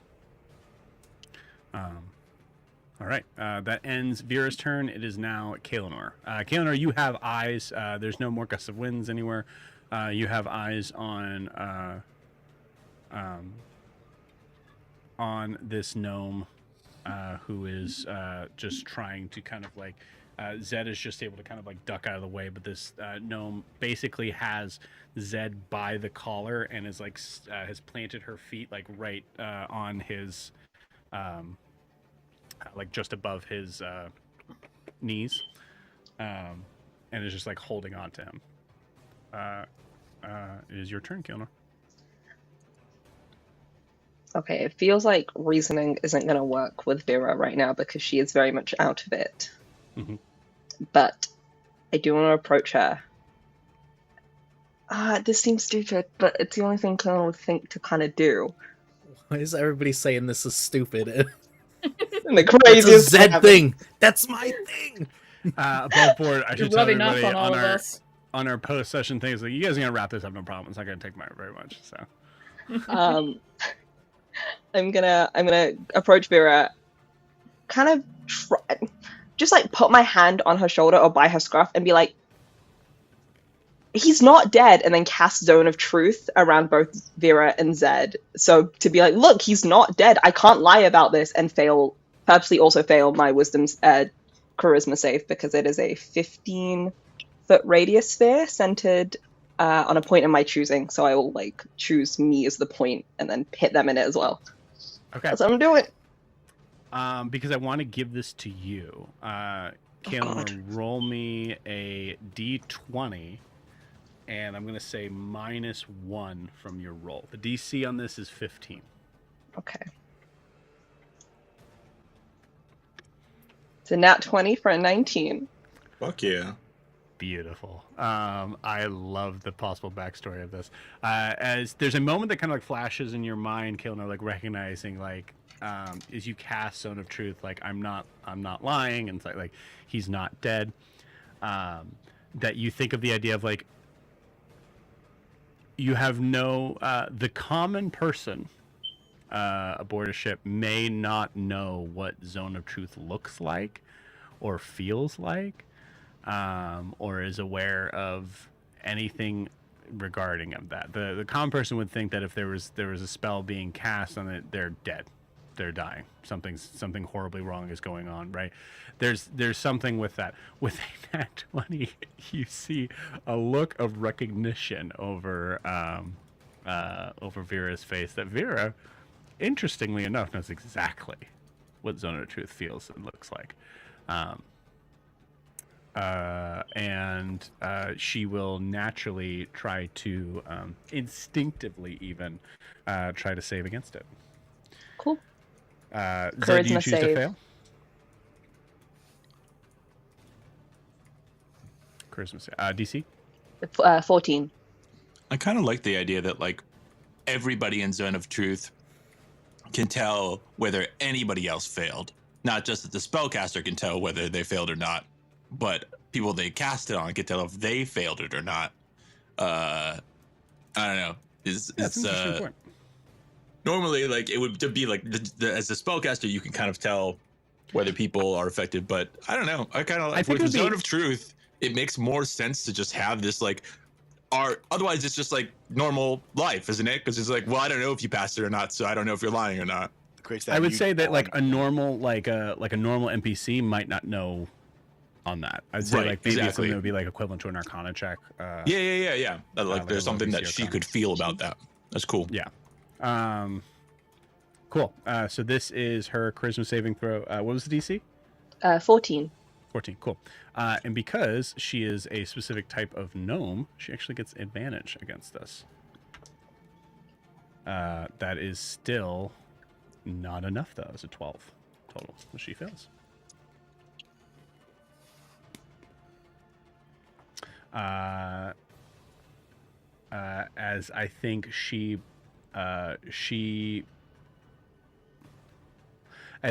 blurts out, "I didn't see you die, but I believe that you died."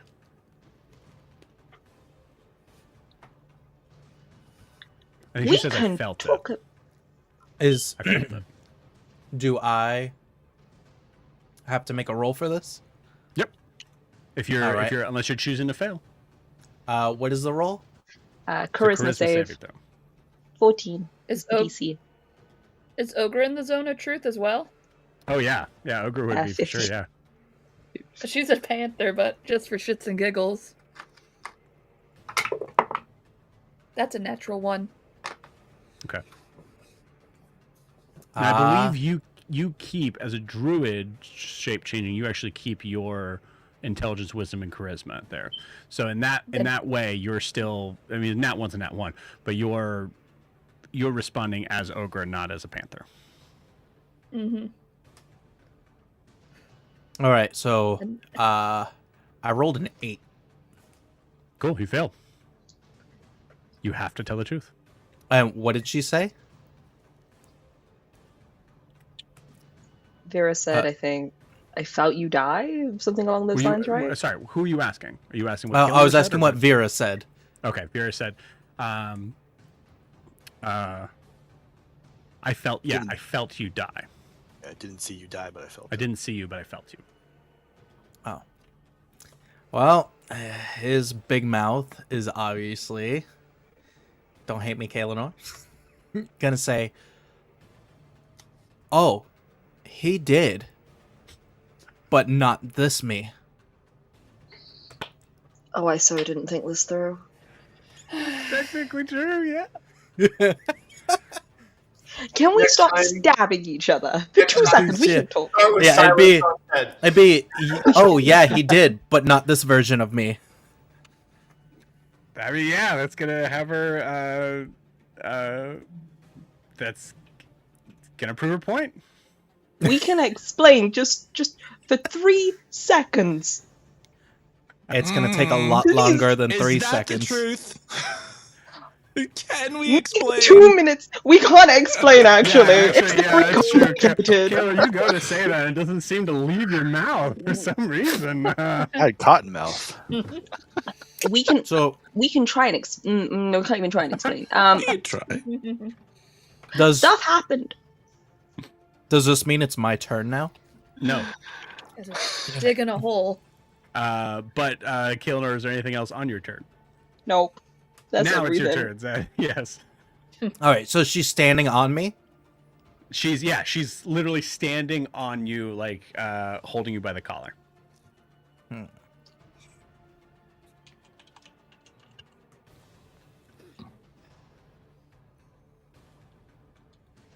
There's What are you one doing, thing Zed? that instantly popped in my head. Well, she has me technically grappled, right? No. Mechanically speaking, no. She does not. No. Okay. So like, if you moved away, we would stylistically say like you were able to kind of like wrench her grip and like kind of move away. Oh, I'm gonna do the complete opposite. Okay. I'm gonna pull her in close. Okay. And then The only thing he could think of, because of his past and everything, one thing that would definitely be a shock. He's gonna try and kiss her, just to like shock the crap out of her. So, Drew, I just want to Hey, Drew. Yeah. You were very specific on the words you used. To make her think that you're not who she thought you were. Yeah. Do you get what I'm saying? That we're nearing some pretty tricky sort of areas here. Okay. I will tell you, Alright. I will give her advantage and a critical hit if she hits because consent. Okay. Then he's just gonna grapple. Okay. That's fair. Yeah. It allows kick you in the balls, agency, but dude. also, you know. Right. Yeah. Okay, so you're grappling her with the idea is to like try to like eventually like kind of like wrestle the weapon from her. Yeah. What's your intention Yes. Yeah, it'd be a disarm. Are you trying to disarm or are you trying to grapple? Grapple so I can't get stabbed. Like, It's like bear hugger, so she can't move and just like, you are here now. Yeah, I get. Honestly, I get what you're saying. I'm trying to think of mechanics here. Would be probably trying to disarm. oh man, if I DM'd a game. That's a scary thought. I don't even.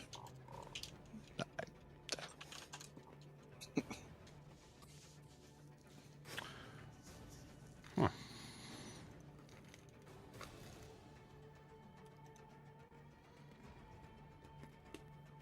Hold, please.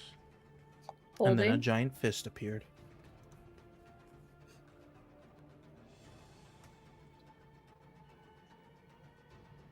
Meanwhile, Riar's in the office. I will say, give me.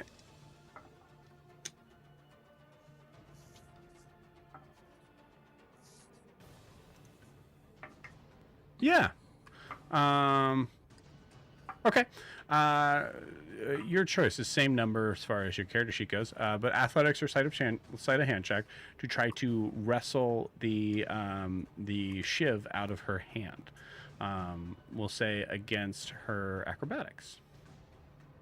Okay.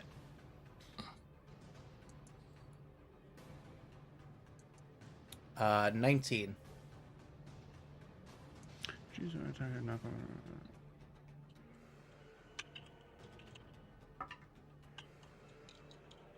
Sorry, this should be just a straight weapon attack. We found it. Ah.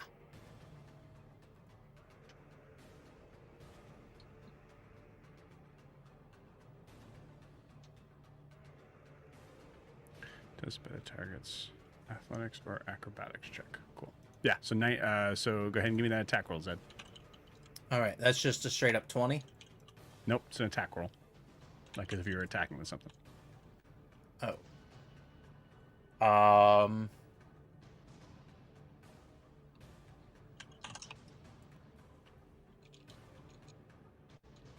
22. 22. Okay, cool. Against her athletics, or sorry, athletics or acrobatics. So she has +6 to this. Okay. All right, here we go. That is, I believe, a 22 on the dot. But I will say meets it beats it. So you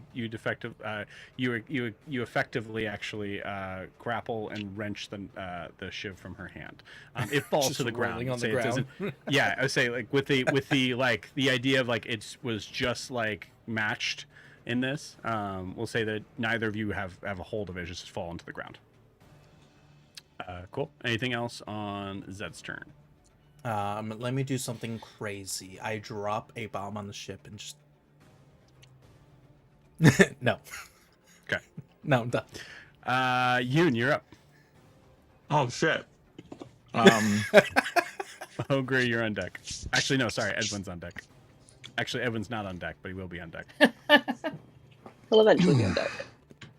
He's fine. Is that the first time we're gonna be able to, or is that the last time we're gonna be able to do that joke in the Wreckless? Probably not. I'm sorry, Yoon. I didn't mean to throw you off with all my BS going on. No, I'm still on the deck. Yes, you did. Don't lie. Yes, you did. I did. He's like, you're gonna what? Drew, calm down. No coffee before the game. You throw a bomb good. Yep, I throw a bomb good. So like this situation's pretty like, is it in hand?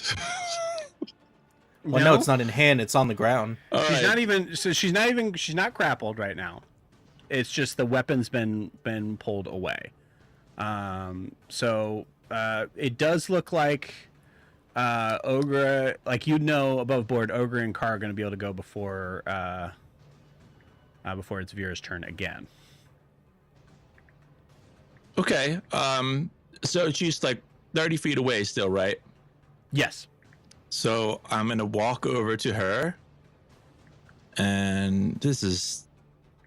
Oh no, I don't even have to do that.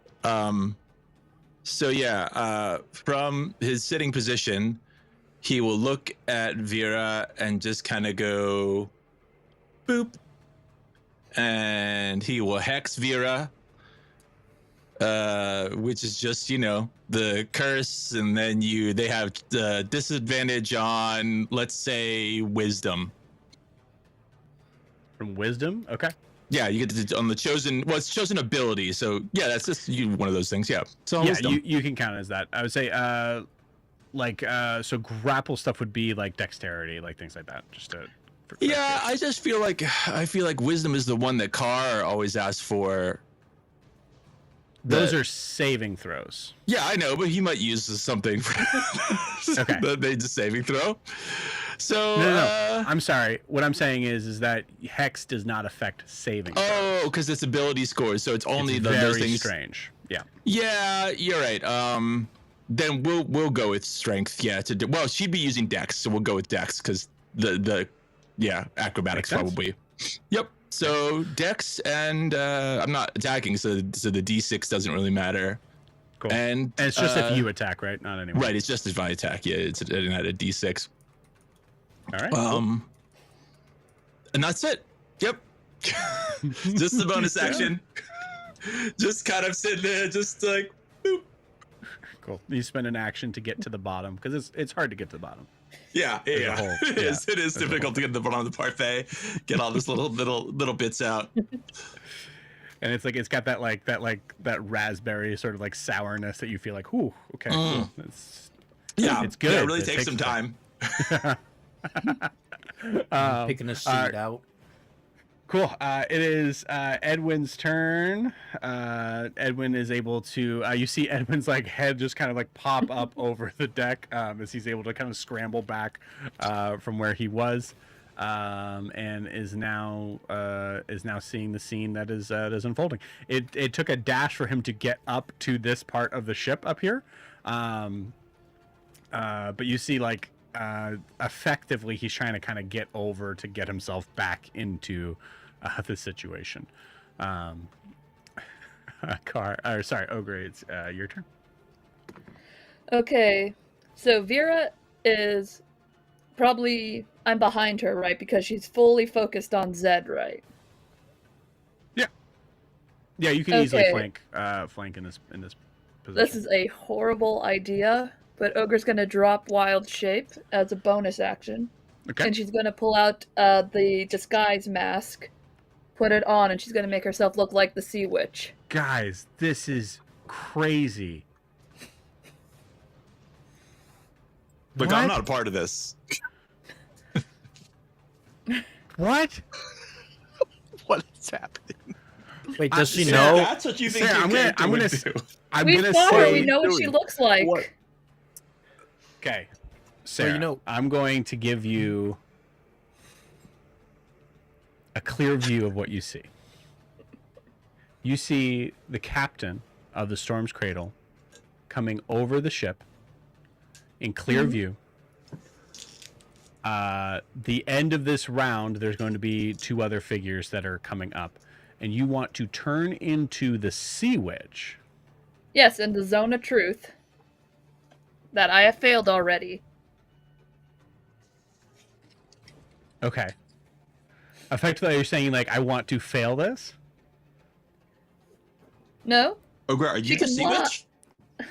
What I'm saying is you will effectively have this entire ship rolling initiative against you. They You could, get what I'm saying? like, Edwin could probably see me putting the mask on.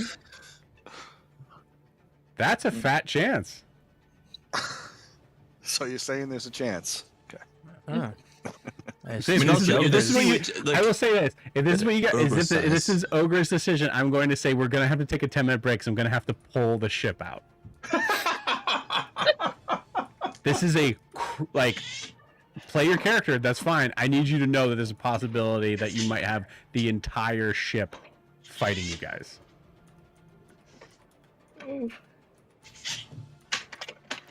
Well, now you made me really question it. I would. I'm just going to be honest with you, Sarah. I would. This is coming from Zed. Don't do it. That's a crazy idea. I think you should do it. But I'm going to leave it up to you. It is your choice. I wanted her. I just wanted to say for the record, I was gonna say he's not fucking Do it. dead. As the Sea Witch, try to get her to stop. Why would you say? Why would you say That's that? wild. I'm in the It's zone wild. of You have truth to as do the it. Sea You have Witch. to. She killed all my friends and family. I trust her. I'm in the Also, zone of truth. I know you don't believe any of this, but me. Well, I mean, she already did hear it from Zed. There is a weird moment that you saying that you actually put on the disguise self in the zone of truth. There might be just a moment of like weird implosion there, where it either doesn't work or it does work, but then something there's a little bit of a bag of holding and a bag of holding. Your true there. self. Oh my god. It becomes me, Vera, and Kaelinor all go madly insane. That's just what I just wanna make happens. 2 things clear. Okay. One, Okay. Zone of Truth doesn't guarantee you know other people are telling the truth. Like that doesn't like for the spellcaster maybe like you would know if they failed it, but other people don't know, and it doesn't compel you to tell the truth either. It just you have to if you speak. So somebody would show up and be like, "Oh, I have to say the most truthful thing right now." But Yeah, and then I pull out a katana and I start commanding an army of dead. it's Okay, so so- night. Ogra thinks about it for a minute. It's about to put it on, and then realizes, wait, you maybe pull the not the mask best out. And idea. Kaelinor I like staring is like, Ogra, please, Ogra.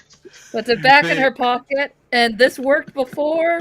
I'm gonna cast. Where'd it go? Where did you What's your go? input, Jack? my head. I'm gonna is cast on Gust of fire. Wind to push her off of him. Another You're gust just of gonna wind. push both of us. Zed can swim. Zed I'm can into swim. You only You're gonna get so push- much time to make an action. That's it. That's it. Kaelinor, do you have your armor on? I do. Yeah. I'm in Oh hell. my god. I'm in hell. Someone food. I'm Poor I won't Edwin's take gonna this get back. thrown Ogra's back casting into the Gust water. Of Wind. Love it. Oh my gosh, you're like point blank. You're just like right there. Just... I'll throw all of us. Oh wow. It's the only way to break up the fight. We got a lot mean- of new magic, and we're just not used to the strength. You know, I we're dig just not it. used You to could just I assist dig me it. and Guys, try to this like is grapple her. This is the Riaris. Roll, and there's gonna be certain signs. Go ahead and roll me initiative, please. Oh, shit. it. There's gonna be signs. I'm so sorry, but there's some loud noises happening. He said, "You know what? Damn it! I'm getting the ship." What? Oh my gosh. That's 25. 25. Okay, top of next round, you'll be, if they don't solve it this round, you're aware and in the fight. Holy cow. Ogre, you Punch that cast bird in the face Gust of Wind on the 3 of us.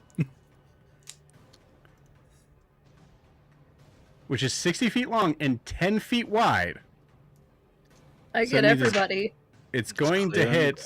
I mean, you can choose to just hit the person on the left or right, which would be either Kaelinor and Vera, or Zed and Vera. I will do. You are within reaching distance, and a gust of wind. Ogre's like in that 1 second. It's like eeny, meeny, miny, mo. Cool. I will say at this point in time, with the I think we're on the third round here. I will remind everybody you can choose to attack non-lethally. Fourth, thank you, Dan. You can choose to attack non-lethally. That is Kaelinor is odds. Zed is evens. Okay. It's Zed. Cool. Great. Will happen on their turn. Please tell me you else? clip Edwin with it too. Yeah. What is Nos and the sailors doing? Were they getting ready? They're getting ready. Yeah, they'll be there at the top of the round. So you'll Riars, you'll beat them there. Actually,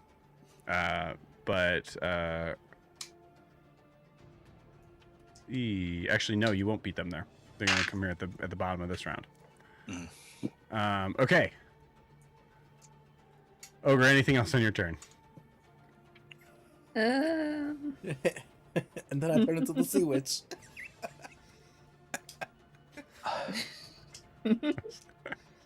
That was a bonus action, because we may be getting attacked by these people. I'm gonna go into I already did a bonus action, getting out of wild shape. So yeah, I'm Correct. all Yep, done. thank you. Cool. Car, you're up. Vera is on deck. You're gonna need to flash back to Riars' conversation with the captain. Yeah, I know. Yeah, Car is a little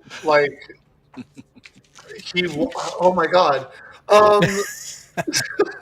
Car just wanted the wind to stop, and it did. That's all we really wanted to happen. I think he saw Ogre pull out the mask for a second, and just Car is like, no.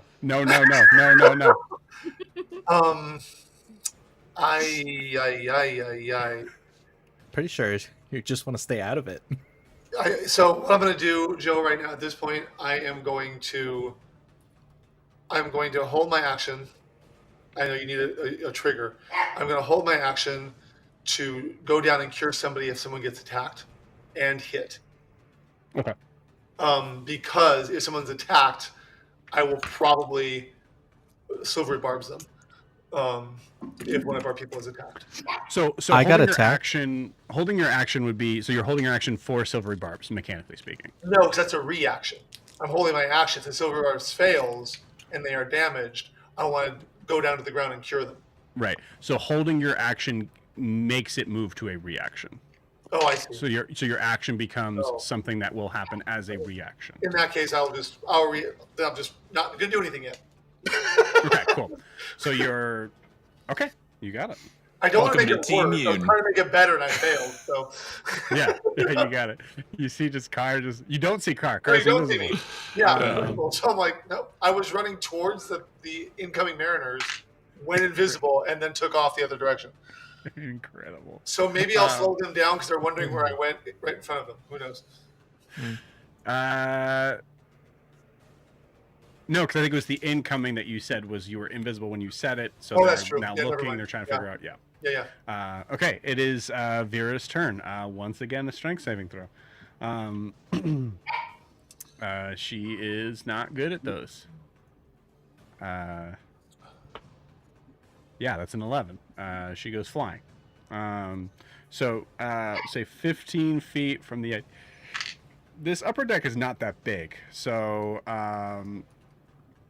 so I'm going to roll a dexterity saving throw to see if she gets thrown over the railing to the place below. Actually, ironically, very close to where Yoon is. Remember that she does get disadvantage on that. Oh yeah, for the dexterity saving throw. Yeah, for the dex. Yep. No, Yep. wait, sorry. It's abilities. It's abilities. I want to be clear. Yeah, not saves. Just ability scores, not. That's right. I'll give it to you for this, though. I think that's really funny. Is Nala seeing this all happen? Because she's probably on the roost of I our hope ship, not. watching this on the next ship. I think she's having a conversation with Ah. Let's not add Nala to this. That's what she's doing. not. Talking to Na. On Kabamu. It was She's brought probably up- keeping Kobamu company. It was brought up, so we're gonna roll for it. They're trading recipes or something. 50-50 chance, 11 or higher. Nala sees it. That's a 3. No, she's talking Good. to Kobamu. Cool. Wowie. Okay, so disadvantage because that's funny. Yeah, that's a 3. She gets yeah, it's a fail no matter what it is. So she goes flying over the railing. Is she still holding on to me if I fail, No. or Like I said, mechanically she did not grapple you, and mechanically you didn't either. I just so she slapped takes it up. 7 points of bludgeoning damage as she hits the ground. She will be knocked prone. She'll spend half her movement getting up. She sees Yoon just finishing a parfait, maybe a little brain freeze, and just like kind of like forces herself up, and then spends 15 feet of movement to get to the bottom of the stairs to go back up. Ogre's just gonna, like, after she casts the spell, saying, "Stop it!" You say stop it to the blank space of where she was. Because you cast the spell, that's where you were. So she is now gone. She's disappeared. Cool. That ends Vera's... wait, she has an action. She has an action. So she's going to action dash. She's back up to the top of the deck of the ship. Okay. That's Vera's turn. I will say that Vera is ironically behind Kaelinor, as Kaelinor, it is your turn. Kaelinor feels as though they have descended into lunacy. Because, huh? What? Now. Right? You feel it now. Now is the moment of like, now's your chance to break his brain. my brain is broken. Break the DM's brain. I'm gonna leave Vera's space. I do not care if she gets an opportunity attack on me. She can happily take it. I'm gonna walk over to Edwin and just help pull him up. Be like, can you sort this out? What? I just want it. I don't have words. Just fix this, please. You pull Edwin up? Yeah, I want to pull Edwin, like, help him Okay, clamber cool. over the side and be like, would you mind?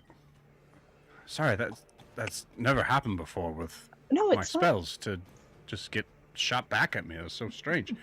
As he has no idea what happened. Vera, yeah.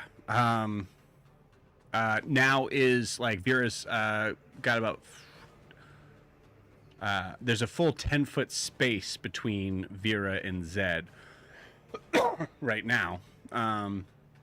As Kaelinor, and also like Kaelinor, as you went by, there's a moment where you had to like, you felt like this.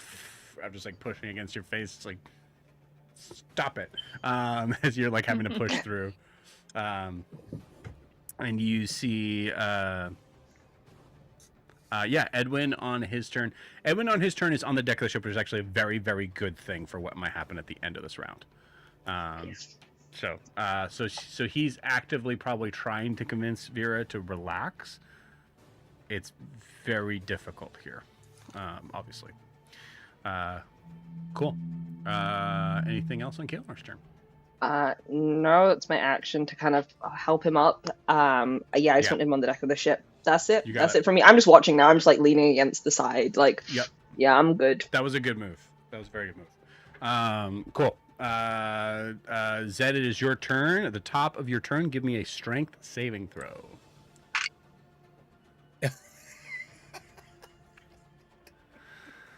Nat 20. Nat 20? Okay, cool. Yeah, I mean, this is the third gust of wind you've had blasted at you. Yeah, and I've survived all of them. Cool. So this one, you felt Vera kind of like let go from you. You see the shiv on the ground.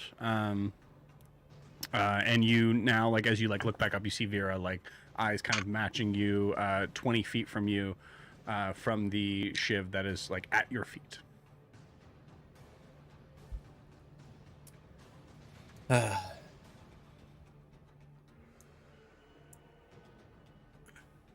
I'm.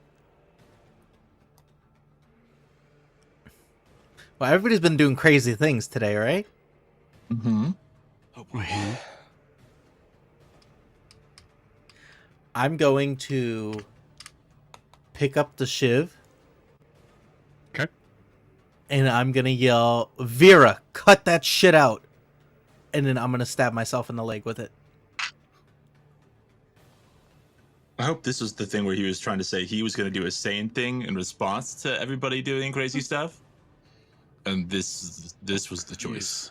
I want to see Yeah. what her reaction is to this. Do zombies she- bleed red blood? She thinks you're dead, That's interesting. and an alive person probably wouldn't stab themselves in the leg. But this is And- Zed. An undead person might. So I'm Yeah. trying to wrap my brain around that. But would an Unless it's undead the- person bleed? Yeah, there's. I don't know, Maybe. frankly. Their hearts I think aren't more pumping, importantly, so... does she know? You know what? I like it. We're in this weird space. Let's do it. Let's roll for it. I just want to see what her reaction Maybe is. it's the fear of seeing you in pain. Yeah. Give me a performance check. I'll say if you're doing damage to yourself, because I mean the effort of that in general I think would give you advantage here. So yeah. I mean, plus my hemoglobin dagger that damages me every time I use it. Right. Yeah. So I'd say the. Oh wait a minute. Hold on, Zed. There's a thing here. Bring up your dagger. Jealous. You got a gun you can just spawn with like the best ammo ever. I'm saying. No, Your- I think your you're one saying the dagger is dagger is jealous. jealous. No, I'm Oh. just saying. Which is the exactly dagger what is I'm jealous of thinking. the shiv because the dagger wants to bleed. Yeah, That's and exactly you're what using I'm the dagger instead. The shiv instead. Yeah. Yeah, Yoon, why aren't you casting gun this whole time? Right, because you can't do non-lethal damage with a gun. Just want to wing Yeah, him. you just got like aim for the kneecaps. You haven't heard of a beanbag round? I don't have those.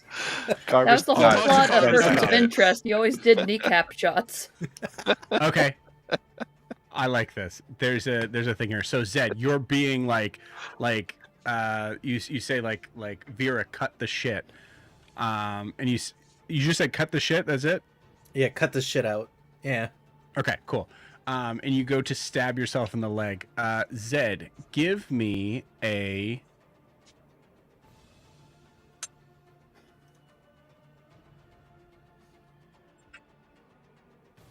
Give me a wisdom saving throw.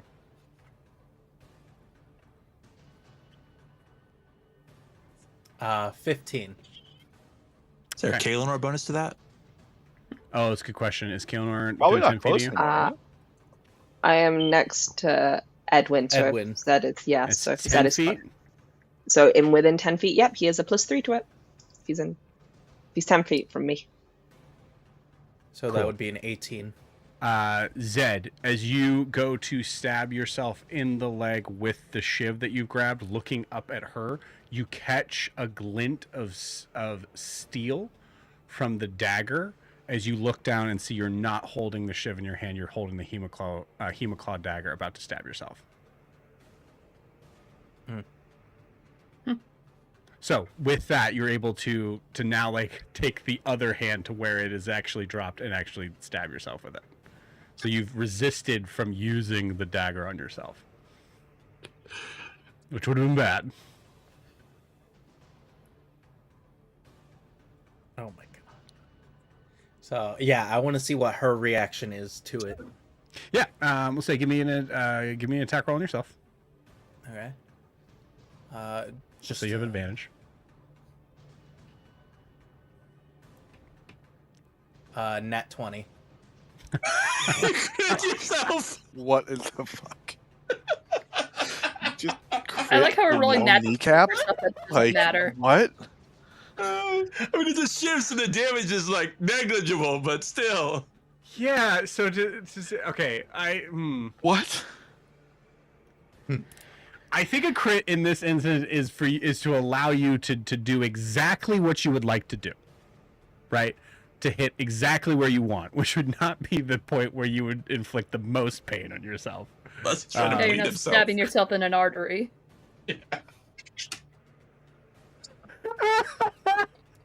You crit on yourself and you fall down dead. You slice your leg off. Kalinor's just done with today. Beautiful. There is actually a weird moment that like we've actually said that Kalinor is 10 feet away, not 5 feet away, because if we're adhering to the mechanics, that means you would actually have to roll sneak attack. Oh, you had advantage on your attack. Yeah. I won't make you roll sneak attack on yourself. Yeah, so just go ahead and give me a D4 plus 6.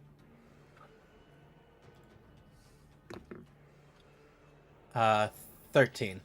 13. Okay. And then give me the very important persuasion check with advantage. You have to beat a 14.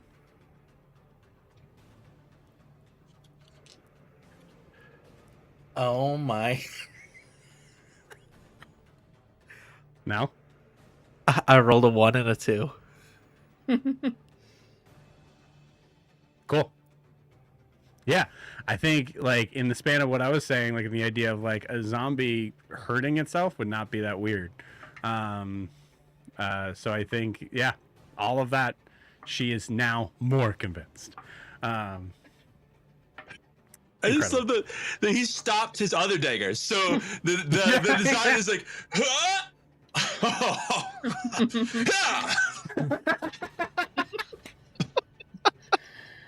I feel sorry for the crew of the ship seeing this entire clusterfuck of what's going on up here. Someone please pin Evans. Evans display of what the hell? So weird. Evan, get to animating that. Oh my god. Cool. If we had somebody just animating short clips of this.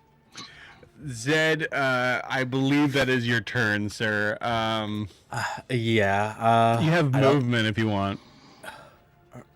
Where am I gonna move? I got a I don't shiv know. like in my. I have no idea. I'd probably just yell, "There, it's done. Now cut the shit." Like I just say it again. Beautiful. Okay, great. Yoon, it is your turn. You feel this like kind of like weird, like sort of soft breeze on the back of your neck, as Kalen, as Ogre has cast Gust of Wind. You just feel like the after effects of it is a little. Ooh. So you're a little bit nice. lower on the ground. Yeah. This is yeah. This has been lovely. I really assumed. Where's Riaris? Where's the cruise one brain cell? Wow. What was it? Was it the intro for like Dead Island 2 where the guy's just jogging and there's like a zombie attack happening all behind him? And that's just Yoon going, just eating his parfait. I guess, yeah, I'm gonna look at Edwin and be like, can I, is it,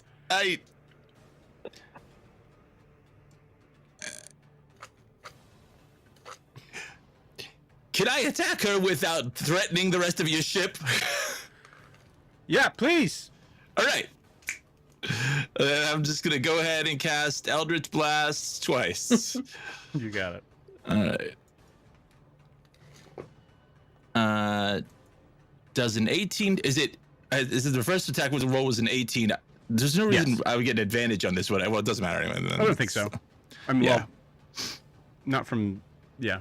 Anyway, the second one is an 18, which makes it a 26. That'll hit. Both will hit.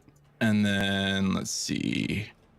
It's 13 plus 9. This is 22 plus another 2d6 from the hex. Yep. 2, so 29, and then what does the hex does? Is it just an extra 1d6 or is 1d6 plus something? 1d6 Yeah, it's every attack. Yeah, so 29. Just what is Eldritch Blast do these days? Force, yeah. 29 force damage. Cool. So Could have done that on turn 1. I'm just gonna say, like, you could have just done that. You and I'm about to ask you how you want to do this. As you see, I will say, like, effectively the. Just a reminder for people, non-lethal damage is only from melee attacks, so she's about to be making death saving throws. There's a ton of people around her to keep her from dying. I'm assuming you guys all know that in game and out of game. So just to keep that in that line there. So, but she is going to like go down. So as she kind of like is like running and like reaching for the shiv that is already in your, or maybe even trying to go for like the dagger, the Hemoclaw dagger that Zed you're not paying attention to.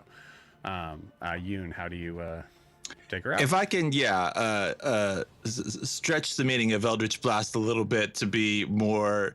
I think he takes his parfait bowl, and you see it sort of glow, go with a golden light, and he sort of just tosses it fairly casually, though it throws out of his hand faster than it really should.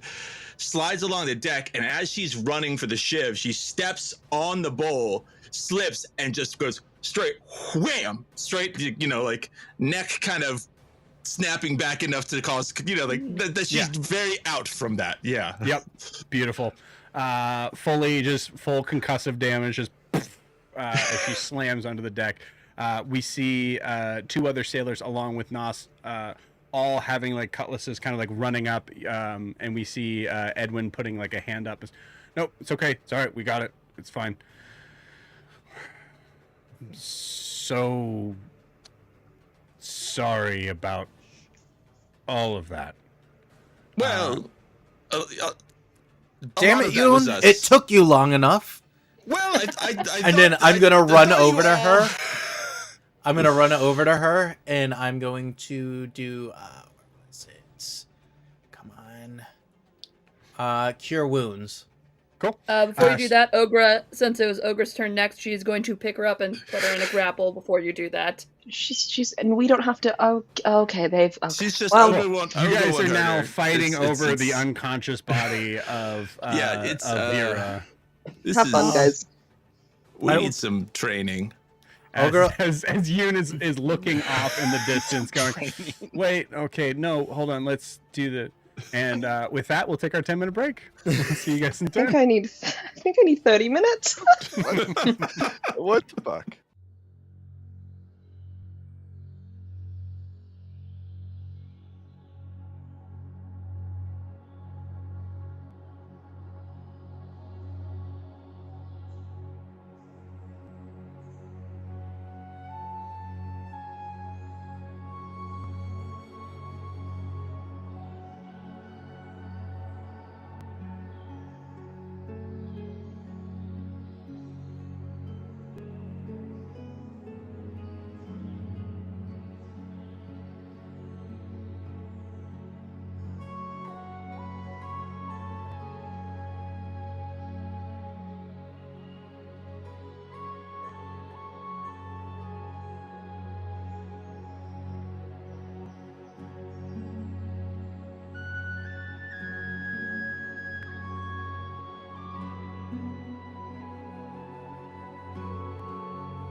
Okay.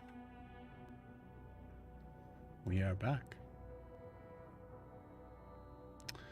In the midst of the craziness that is happening up above,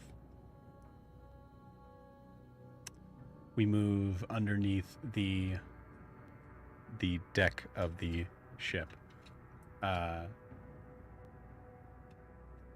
Moving through, we see there are hammocks set up on either sides, tied to posts surrounding them. We see figures underneath the ship, sitting, laying, and moving around the kind of sailor sort of quarters here, passing each other. Someone seems to be playing a game of dice down below. And we move through a wall to just to the other side.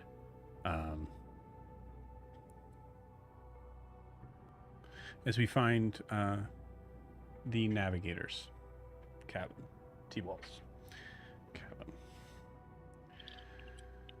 Looking more like a shrine than a living space.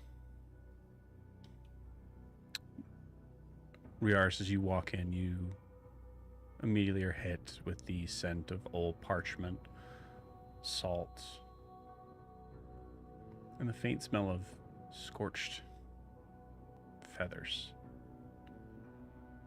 Flickering lanterns hanging from hooks along the low wooden beams.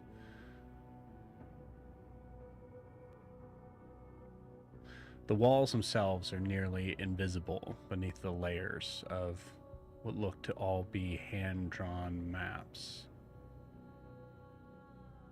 of lands near and far.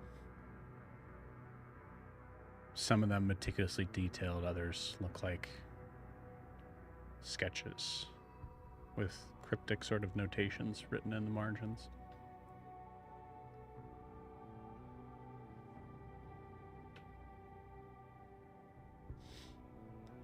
In the center of the room stands a wide, weathered desk, surface scarred by use. You see brass instruments, sextants, compasses lie scattered among scrolls and ink pots.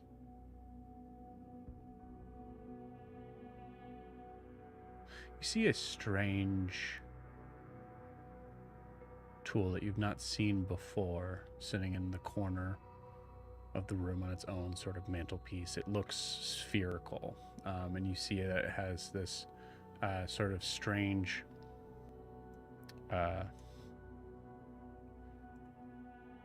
it's sort of sitting at like a strange angle where you can see actually there's like multiple other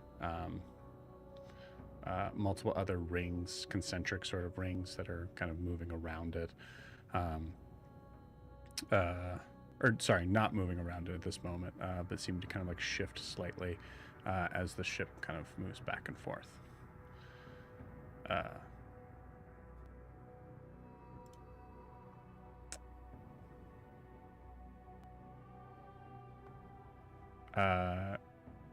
Give me a perception check, Rares.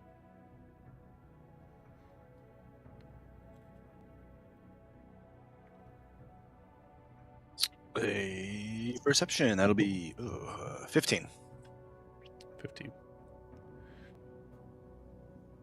With a 15, you notice that just say underneath the desk, it has one of those like kind of coverings that it faces. It is like completely flat to you, but most likely there's like leg room on the other side.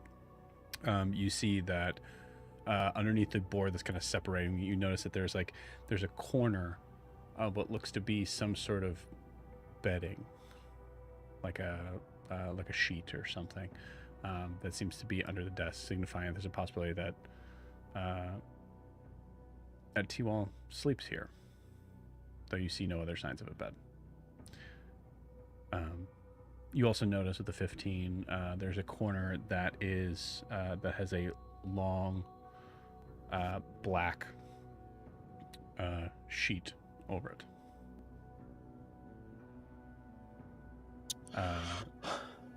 Are there windows in the room as well?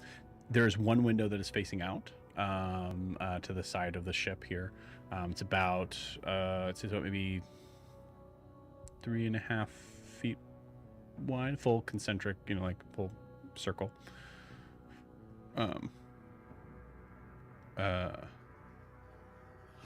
You also notice that the roof, the ceiling, has been seemingly painted black, where there's actually I'd say this like weird like sort of like you notice like they almost kind of like look like spitballs. These like weird sort of like sticky substance kind of like placed in specific areas on the top point. Reminds you of stars. When I see some of the maps on the walls, do I recognize any of them? Any of the locations or any? I will say, are you trying to look at them stealthily or actively? I think it's probably more active than not. As I'm walking in and taking in the room, I'll see the maps and we'll try to. Yeah, cool. I mean, not going to study them and ignore him, but yeah, for sure. Right. But you look like you're looking at the map. For sure. Yeah, definitely. Okay, you got it. Give me an investigation check.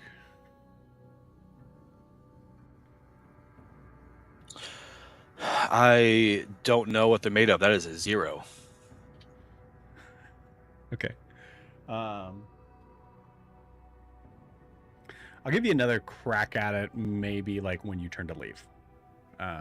Sure. As like the 0's insane.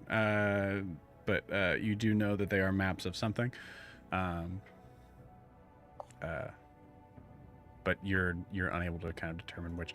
I think most of the like Riar is having like a bird's eye view of like even the concept of having like a bird's eye view on like continents of things that you would recognize seems probably it's at least second nature to you. Yeah, I'm imagining being a little overwhelmed as well, coming into here and seeing all of this is not exactly what I was anticipating. So, sure, cool.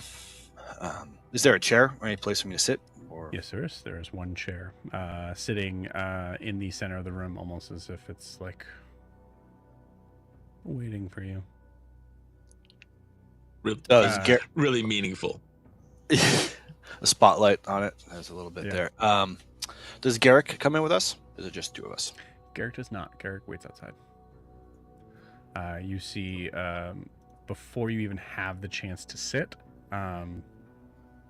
T-Wall says, "Please, feel free to take a seat." As if wanting to give you permission to sit. Sure.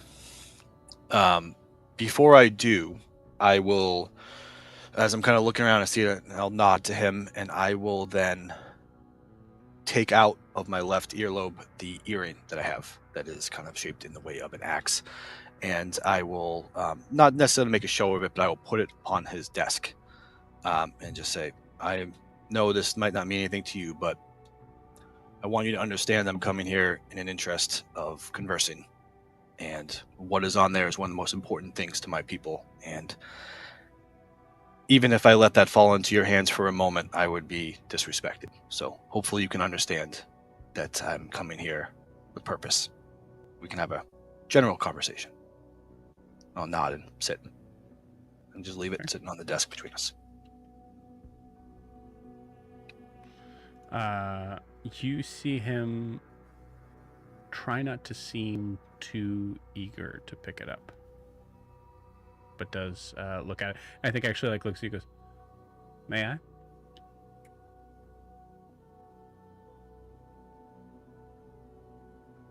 Sure. You see it and pick it up. Good, because I already rolled with advantage, so.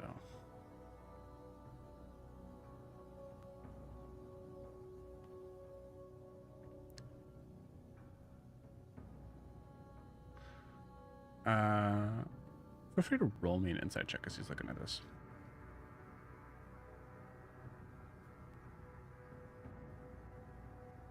That is a natural 20 for a 23.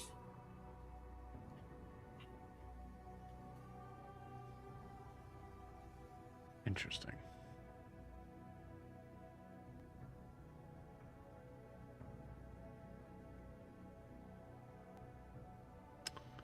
You see, I'll roll to see if he gets a nat 20. That's the only thing that would keep him for his deception. No. You see him looking at it and trying to nonchalantly sort of, rather thin metal. You see a look of recognition come across his face just for an instant.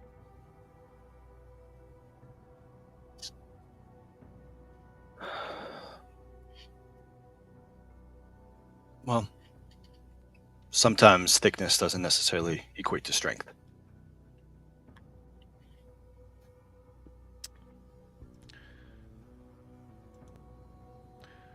I mean, in the case of metals, typically does. Suppose you and I come from different places, but I'll allow it. Thank you for taking the time to speak with me. With a nat 20, you cannot see an Eric Hochran smile, but he smiles at that.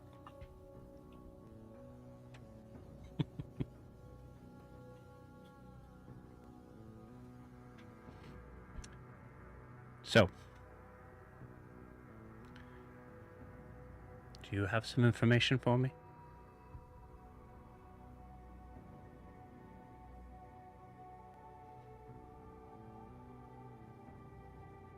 I hope so. I might. I want to be upfront and not really beat around the bush, as we say. You speak of Yamamori, I assume, the Sea Witch, for who we have encounters. What exactly are you looking for? What can I tell you? I'm not saying what can I tell you.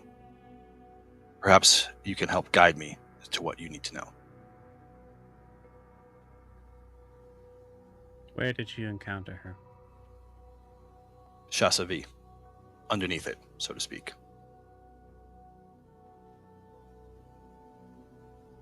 Shasavi Yes. is a big island. It is.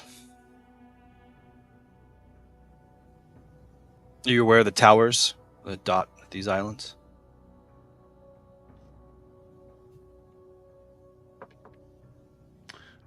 You see he gets up very quickly and moves over to one of the walls and starts to kind of peel some of the maps back behind it. And you see that there's actually writing behind it of other sort of figures here. You see that like the maps are actually possibly hiding some of his writings as he looks through them, and then moves behind you to another to the opposite wall, and then pulls down a map that now at this point you recognize as a map of Shasabi. Puts it on the table. Here. Another here. Just north of Mount Jacoblan. I assume you're closest to this one, so the southern one. That's correct, yes. That's where we were. The towers you see don't just go up. They go down. They go down. I think you guys say it at the same time. Right. Which was news to us at the time. And going down is where we found Yamamori. We lost one of our crew, and the point and threat of her was made quite clear. She is here. What do you know of her? Clearly you know something. Did you get it?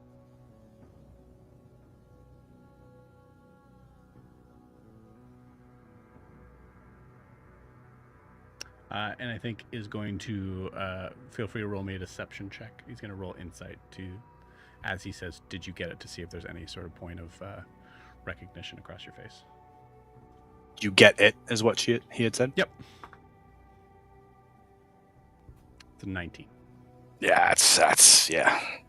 Yeah, it's not a 19. It's a 7.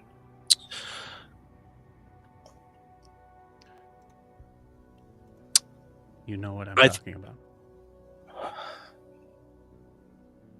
I do. We have.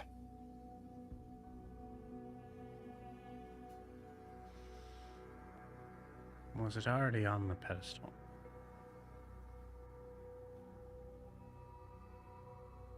No. No, the one we found was being held by a soul long forgotten.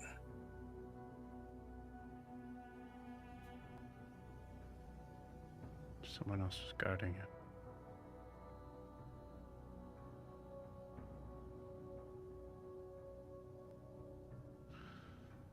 Interesting.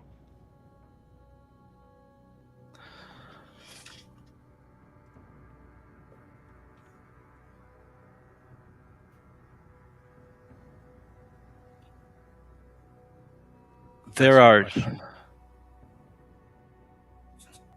Which one, I guess. But you're aware then, I would assume, of how many varieties there are. That it's not simply of one type.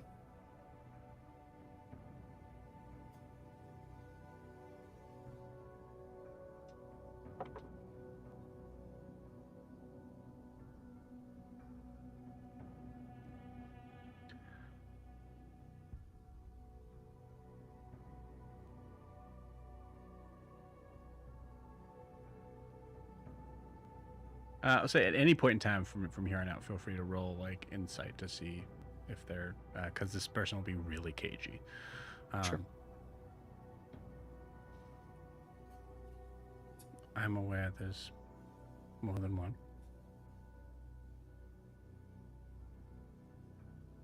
Well, now you're just gonna force me to do that. Oh, fucking God Almighty!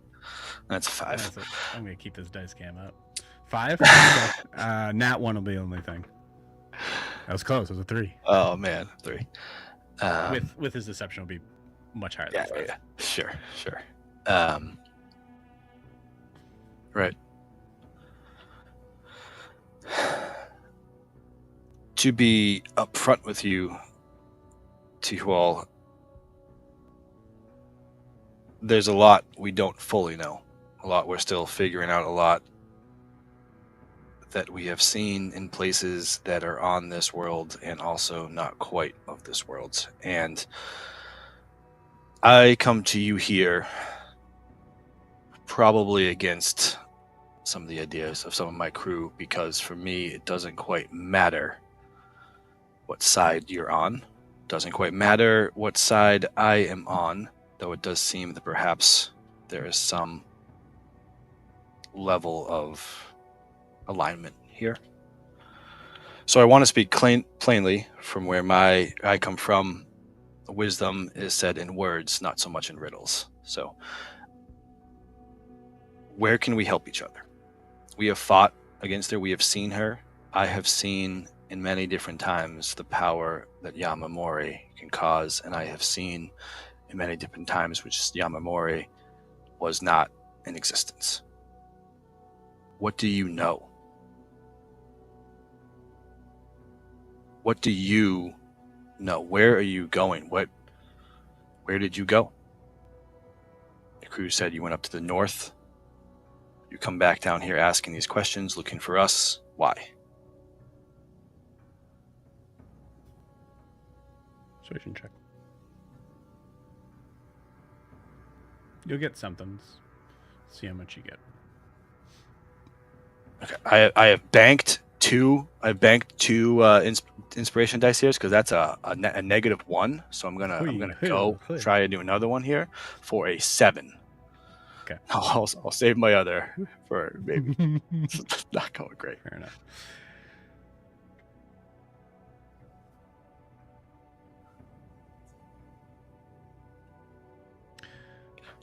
The device that I assume you have close by, if you're smart. It's called a Tlanashil. twin lights.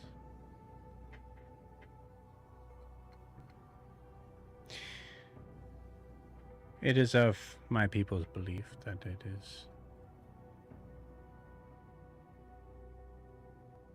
a device that would bring a reckoning for those that claim the land as their home,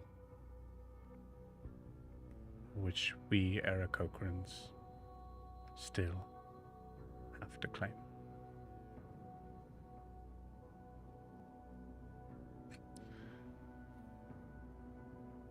I do assume that you have it. You didn't lose it. Actually, I think you said you have it, right?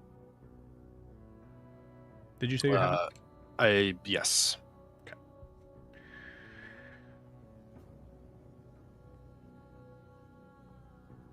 We've managed to hold on to it for now. That is true. It'd be best if you gave it to me. I had found one sometime months back, and I brought it home where it now rests safe. I was told by my superiors, I guess you would call them, that it's best to bring them all to one place far from where they could be used.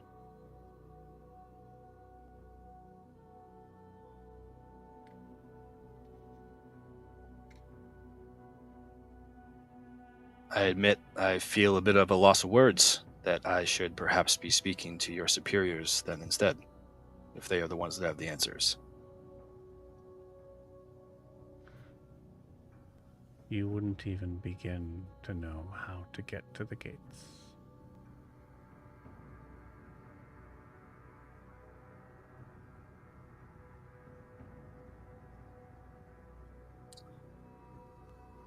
If I take a leap, Tiwa, I can assume you're not from here.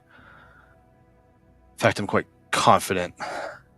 And you went north, and a funny thing is I'm actually from somewhere up there, and I can't say I know where you're from, but where I grew, I used to look down some of the lands around me, metaphorically, I suppose, and physically. We always talk about a city of birds far away, and I've never really thought about it till this moment. So perhaps I never would be able to find where you reside and your leaders, superiors, and those with more knowledge. But You see at this, his feathers around his collar seems to kind of ruffle slightly, but otherwise he remains motionless. But you catch it. I'm sorry. I admit to be feeling a little bit on edge. You'll forgive me for any rudeness. I did not mean to speak. We've been traveling for longer than it certainly feels like, trying to find answers and to find a potential person who knows, only to close more doors out of personal greed. It's frustrating. Is that what you think it is? Tell me otherwise. You ask for a reckoning, to protect these things from a reckoning, but is that reckoning something that would actually be something good? Who determines the reckoning? You?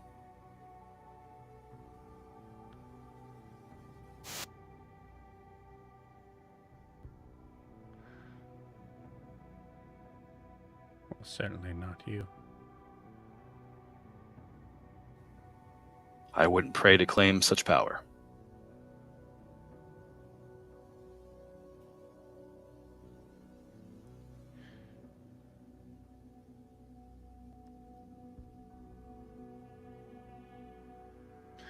I will not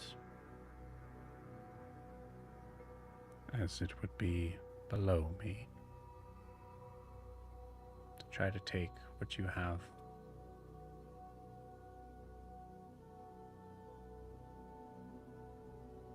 But just a warning that it would be much safer in my hands than yours. Why? Tell me why. Help me trust you. Why?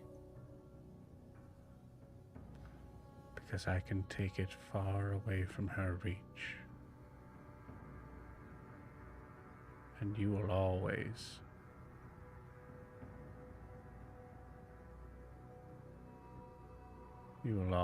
be close to the land.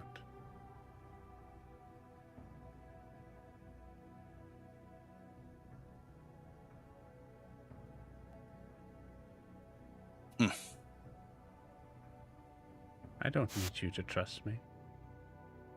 I have no interest in that. I do need you to be smart.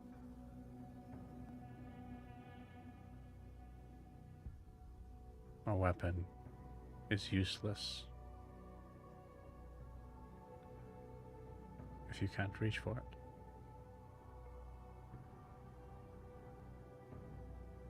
Were you in my shoes, would you consider giving something that, per your words, not mine, contains such power, such potential, such risk of disaster to someone you have just met who has done nothing but insult the people dearest to you? That's something that you think would be rational or smart? Or is that something that a coward perhaps would do? Do you think us wants to run away?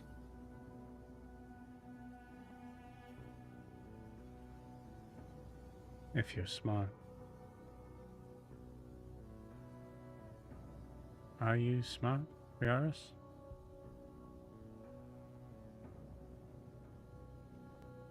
I think I A am. smart person would recognize that this is a fight that they cannot win. A fight that they've already lost someone dear to them.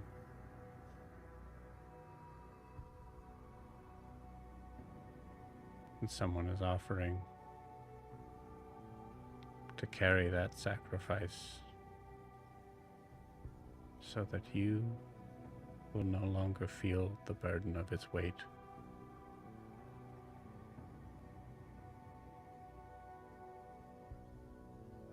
So are you smart, Riaris?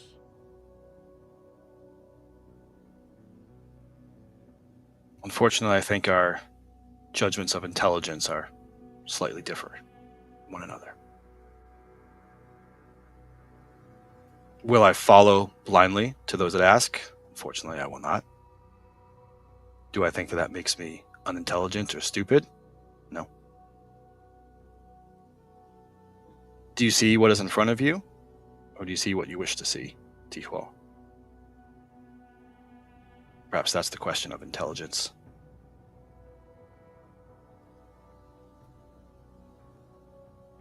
How do you know what your superiors say is true?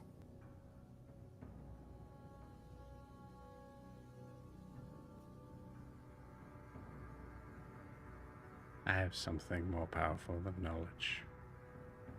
Human. I have faith.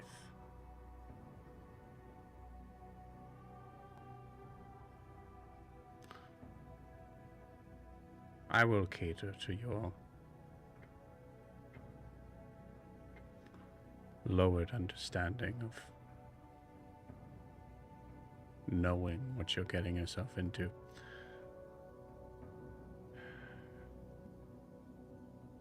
I cannot disclose where I would be bringing this, but you're right in assuming its general vicinity.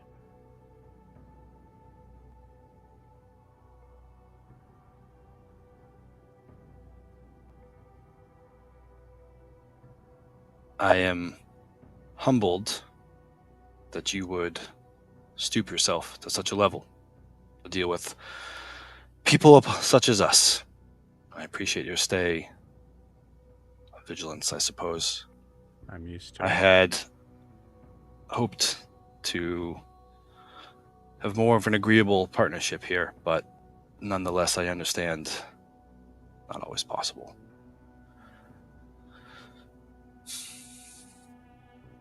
What's next then?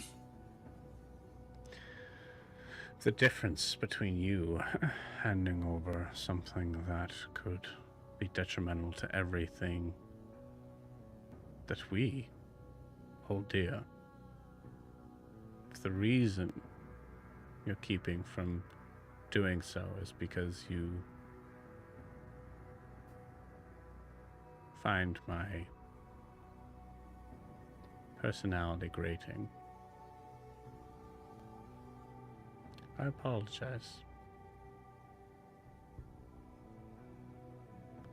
I am a product of my environment. I am willing to give you that at least, because I find what you hold to be more important than saying what I really think.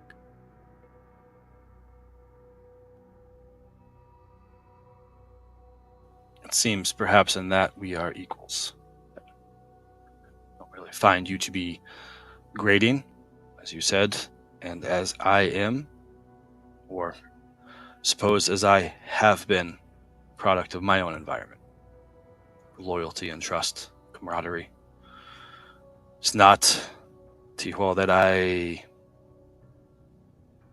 don't trust you. I mean, I can't say that I do or that I find you grating. Those things are minor on the scale of which we talk. And I understand you believe me to not understand that scale and to be nothing more than a fish flopping about in a tidal pool, but I assure you, it's not quite so simple. Nonetheless, I don't think we need to be opposed to one another. We can still help each other. If your goal is the protection from Yamamori, as is my goal, then perhaps there can still be some agreement here. Understanding? I have no interest in protecting, but to keep.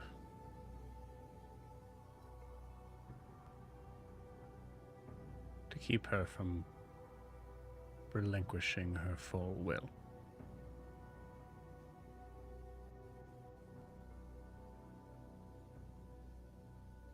If you're interested in protecting the thing that took your friend away,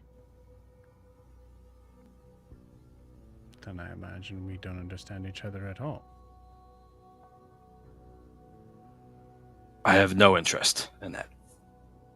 Sorry if I misspoke to give you that idea.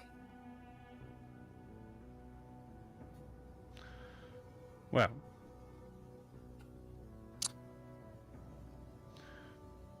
seems that we are both on the same side and at odds. This will not be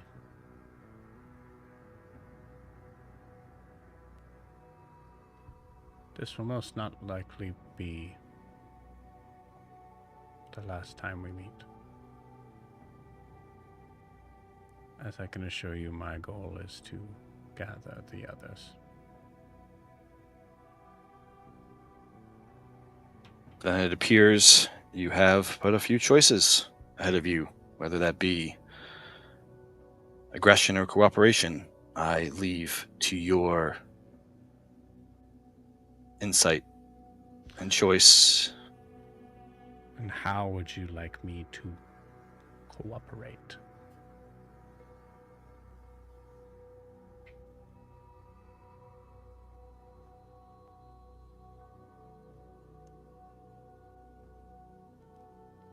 For people born so far away from these very waters, much like myself, you have a lot of interest. Perhaps the cooperation is that we both understand the importance of these islands.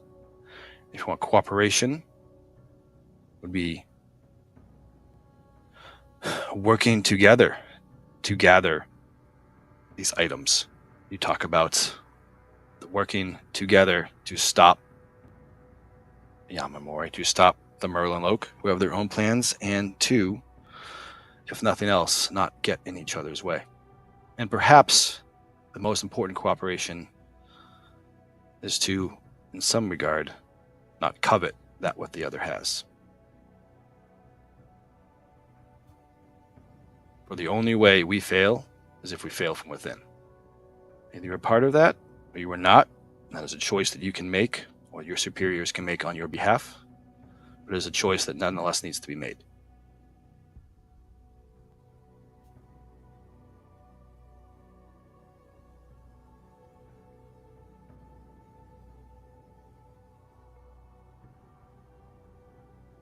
Tall words spoken from the man of the mountain.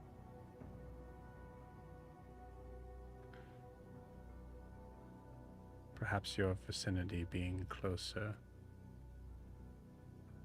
to the almighty sky has given you wisdom beyond your years.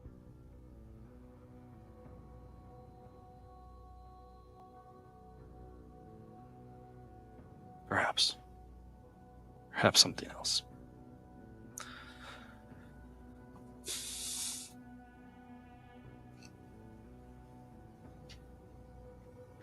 I will answer to you, and only to you.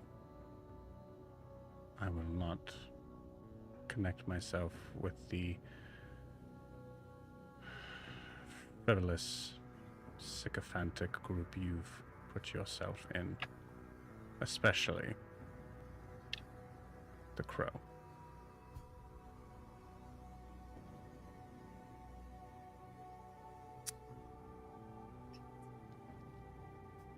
I will stand up, kind of nod my head, not super low, stand up to him, and go to grab the earring from the desk if he has put it down. Mm-hmm. And I will say, as I go to put it back in my ear, I will say, I understand, but one last thing before we conclude this, if that's all right with you. I actually had an intention to talk to you to thank you, actually. You could believe that. I suppose it's funny, Tyrell, how the world kind of works. I've known you for so little, but nonetheless you have given me such interesting clarity to be here. You know, you spoke about being a product of your environment, and I think I recently realized so much about myself that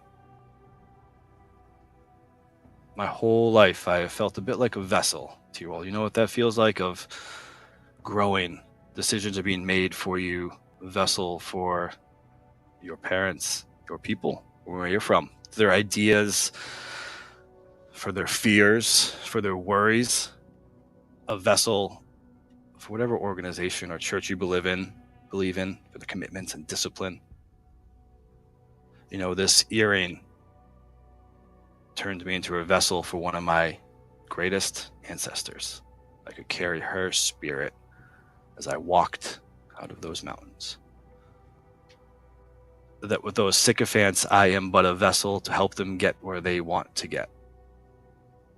You ever felt that, Tyrell, of waiting for it to start, waiting for someone to tell you to go do this, do that, waiting, not feeling purpose?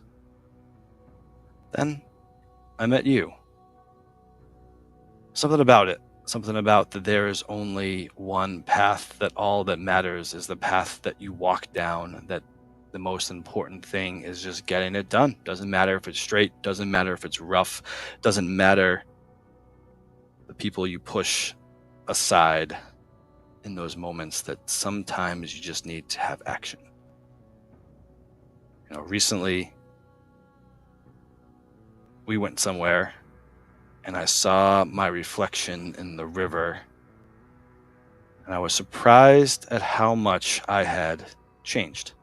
I was different than when I left my home, and I now realize also how much I had not changed. Now, to give things up, to allow yourself to grow, you can imagine, T-Roll, if we had this conversation just a couple weeks ago, how differently it would have been. But I see it differently. You see, that same river where I see my reflection, I dip my toes into those waters, sitting on the sandbanks on either side. And while I sit there, I've just been looking in those waters. At this point, I'd like to activate Celestial Revelation as well as Temporal Adept, and my right eye is going to go entirely inky black, just jet black, almost sucking the light into it, and small little tears as if of ink start coming down my jaw, and they disappear in another one of small rivulets. And when I watch, I see when the river ebbs, I look down into that darkness. I look down into the past. I look down into things that once were and things that have been and yet never were. I look down into the detritus of what memory has forgotten. And then now my left eye will now go radiant and shine bright and light up. The entire rest of the room goes like the shooting sun coming behind the Sentinel mountain peak.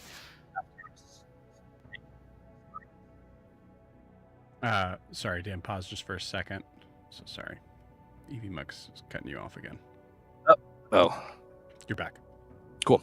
And when I sit there and the river goes to flow, to overflowing, and the water churns, I see the light reflect into thousands of little diamonds, each hope and future and possibility and wonder of what could be. And you see, I've been asking a question, Tiwa. Why am I here? Why do I stand in front of you? Why was I brought back? Why am I here? And I realize now, because of you. I realize I am here not to sit on that shoreline and to watch the waters and to wait for something to happen, to hope that maybe this is the time when things change. That I am here, T-Hole, to wade into those waters, to test those currents. Some ways feels kind of silly to say, but to feel like a custodian within those waters. And so I say one more time to you, T-Will, thank you for giving me that clarity. I know you didn't mean to. I know, if anything, you would have liked to have made me the fool and to hand over the things that you covet so much more. But that wasn't the only reason why I wanted to talk to you. You see, where I'm from, uncivilized folk upon the mountains gain wisdom from the glory of the air. Where I'm from, you see, there's no one of lower rank than he who disrespects their brother and sister. That for me, even the greatest king can learn from the lowest beggar. And so I say to you this, and at this point, my right wing will now explode out of the back, and it is basically the sign of entropy. It is black, and it is dripping.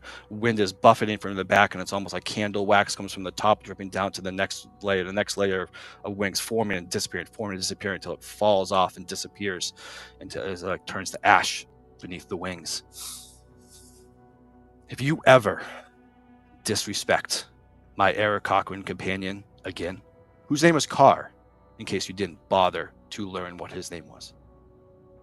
If you ever disrespect my crew again, be it Ogra, or be it Yoon, or Zed, or Kaelinor, I will make to you this promise. My left wing will now come out, and it is the opposite. It is radiant, and it is bright and it's shining. It's like fires lighting from each feather, lighting up to the next one, lighting and growing and regrowth, wind buffeting in front of it. I promise you, Teehwal, I will not hurt you. I will not speak against you. But when all of this is done, and all of this has been saved, and Yanmamori is in her eternal grave, and the people, your people, and my people, and the people of these islands are saved, and they can live and they can have hope, you will begin to look over your shoulder. You will begin to pray morning and afternoon and night to your goddess for protection. You will look and see in every shadow, in every crash of wave upon the shore, in every leaf that falls from a tree, and every call upon the wind, you will hear a portent, because you will know this promise that I made you, that I will go back, I will walk within those waters, I will go down the infinite stretches of that river, I will go to the spot where the very idea of Tihul, the Arakakra, was but a grain upon the sand of that bank. I will dive into those waters. And when I come out, it won't be that you grew up poor, or you were sick, or lame, or you live in want. I will not even make it so that your red feathers are black. Tihul, I will make it so that you never existed at all. And the very memory that you ever did, that little memory, like a newborn puppy, deaf and dumb and blind, searching for the teat of its mother, that memory I will hold. I alone will hold that. A little grain of sand, the beak dripping poison, I will hold that so that every generation that comes now and after will never have to suffer the memory of your existence. And I know now, Tihwal, thanks to you, actually, that is a burden.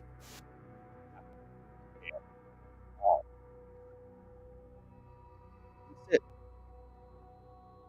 prophesize whatever you want, but you will know that if you dare disrespect me or my sycophants again, you know that someday it will all end. I'll step back, having the air in, and I will use thaumaturgy to force open the window of the cabin. And then I would like to, and then I would just say to him, looking at him, for one last time, T-Wall, I just thank you. Seriously, I appreciate it. I greatly look forward to working together. And I will use my channel divinity slow time, which mechanically gives me another action. Hopefully, I'm hoping that I can use it as a slow time. And I would like to then fly out the window before he, in the blink of an eye, and hover outside of his window.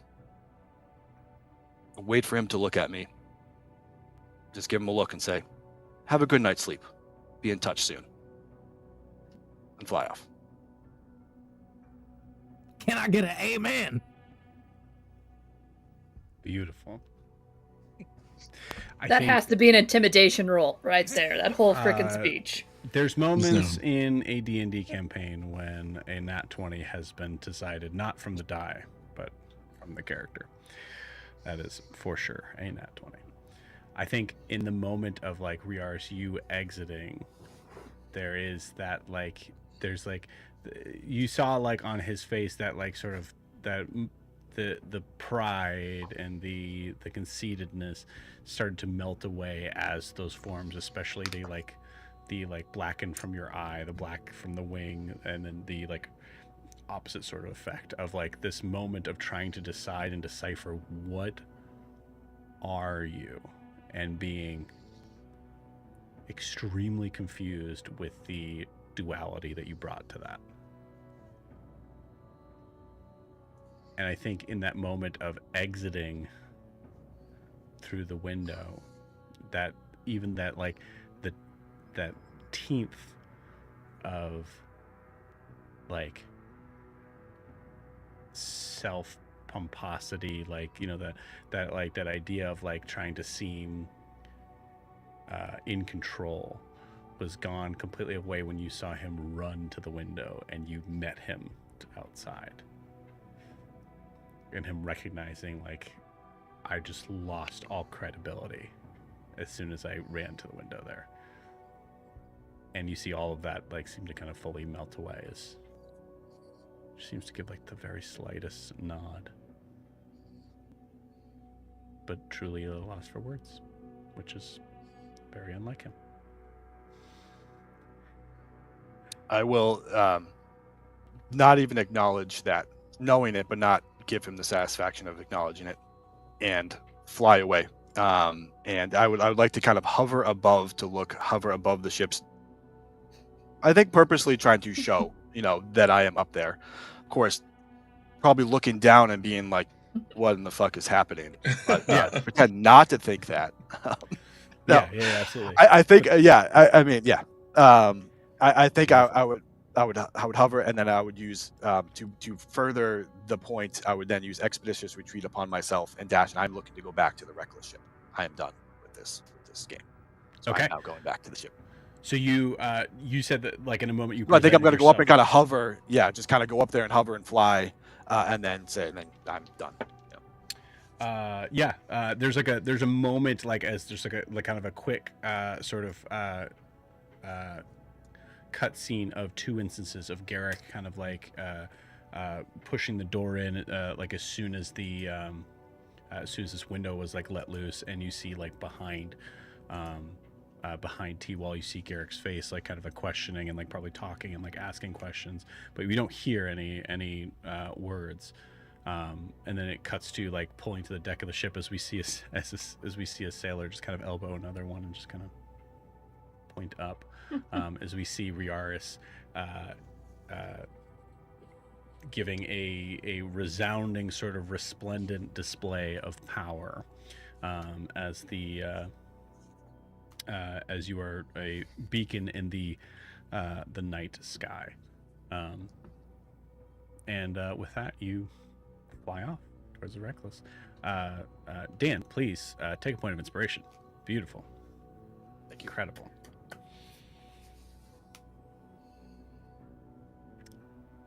That's gonna have to go in the timestamps.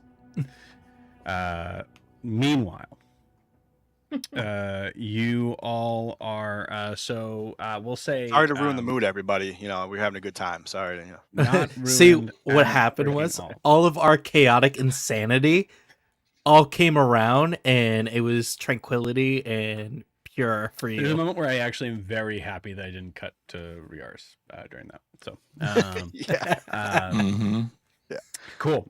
So as we come down, so time has passed here, but we'll say as we kind of come to this scene, but we'll say stylistically saying like Edwin is like telling the rest of the sailors to go back. It was a misunderstanding, like that sort of thing, is like kind of like calming that sort of situation. Kaelinor is a good thing you grabbed him over, as he may have not been there in time. As he is kind of like now giving room. He would have asked, like, do you want me to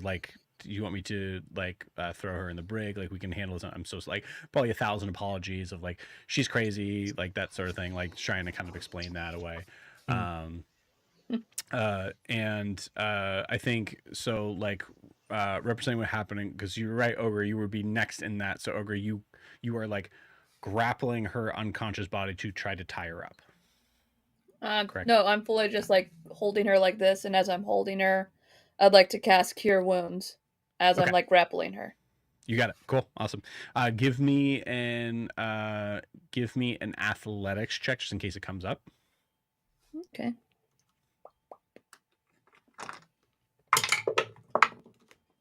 Okay. That's good. Athletics. That's a 17. Okay.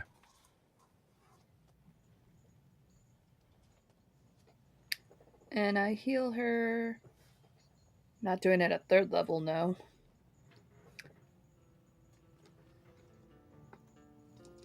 She gets...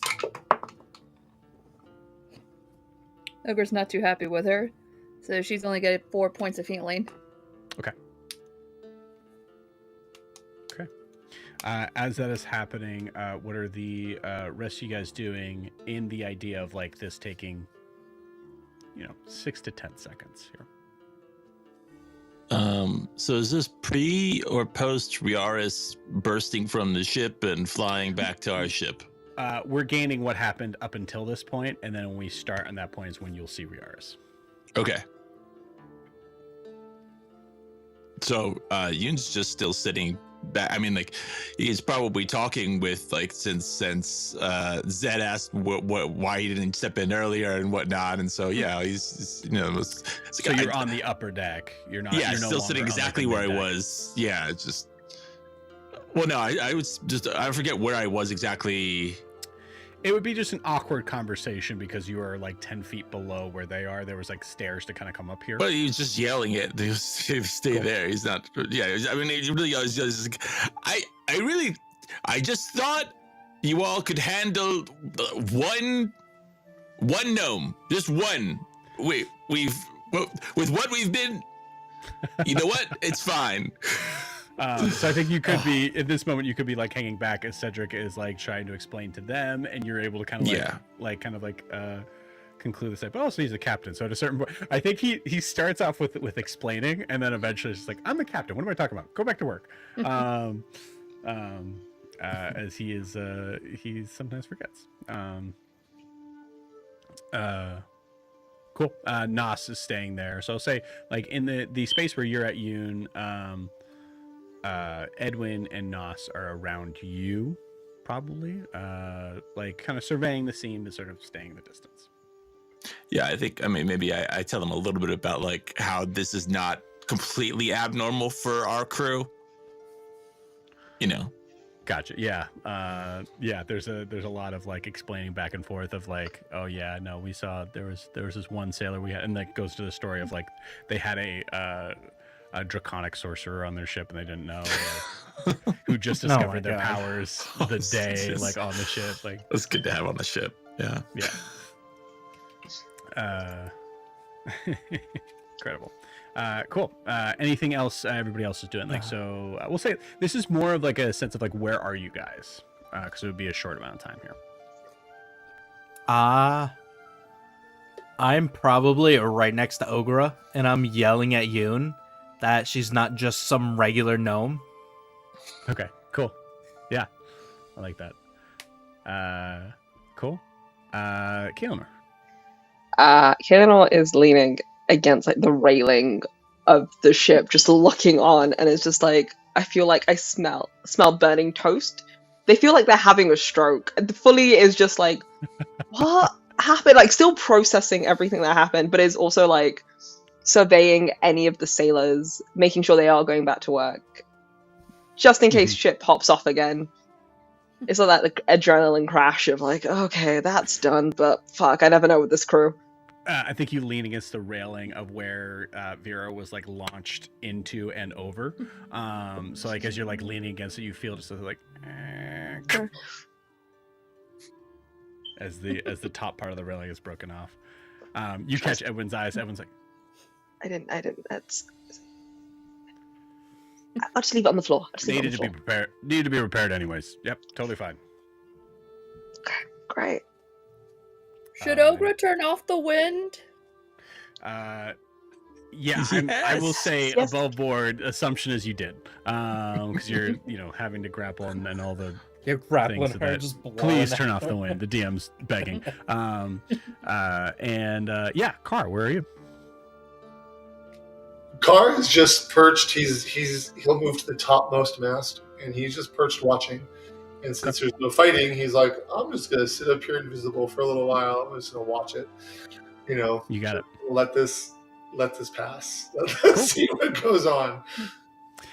So I think as you guys are, Vera is coming. I'll let you guys know when you see Riaris come up, because it'll be a little bit more time than that.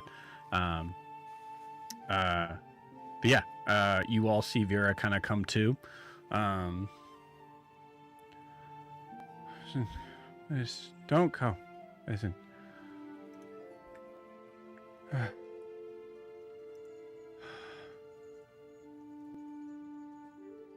Why am I wrapped in green rope? foreskin isn't that tough, is it? Vera, can you cut? Stop being an idiot. Simple. No, I'm not dead. You look dead. Yeah, well, so do you. A couple seconds ago. And yet, we're both still alive. Just get that through your thick head. What's You wrong always with your were eye, stubborn. ugly? What? What's wrong with your fucking eye? What do you mean? You don't see the giant scar across it? What are you, gone blind? No, I can see it. It's gross. Yeah, well, here's another shock for you. Guess what? I'm alive, and I'm from a different timeline. Okay? Your Zed's dead. I'm a different Zed from a different timeline. Okay, You we're like going that? straight there. Was that Kaelinor? You done breaking their ship? Okay, I fully believe Zed is alive now because only he could make up that crock of shit. Okay, you know what? I like her. I like her. You know what? Hey, Car. I remain. You can't see him. God I remain. damn it. Okay. That doesn't work. Yoon! I need somebody smart. And so far, I don't know where Riaris is. Car's Alright. gone. So notice Yoon, that it's you. Notice that you kept yourself out of that. Fitting. Yeah, well, guess what? You won't believe anything I said, and I just told the truth. And you don't believe it. No, I don't, because that's fucking Exactly. stupid. Which means anything I say, you won't believe. So that makes me smart. So shut up! That's not how that works. Yoon! I'm right here. I was right next to you. God. You see Edwin go to, Zed is calling you. The captain. Yeah. Like I think the first time when he yells and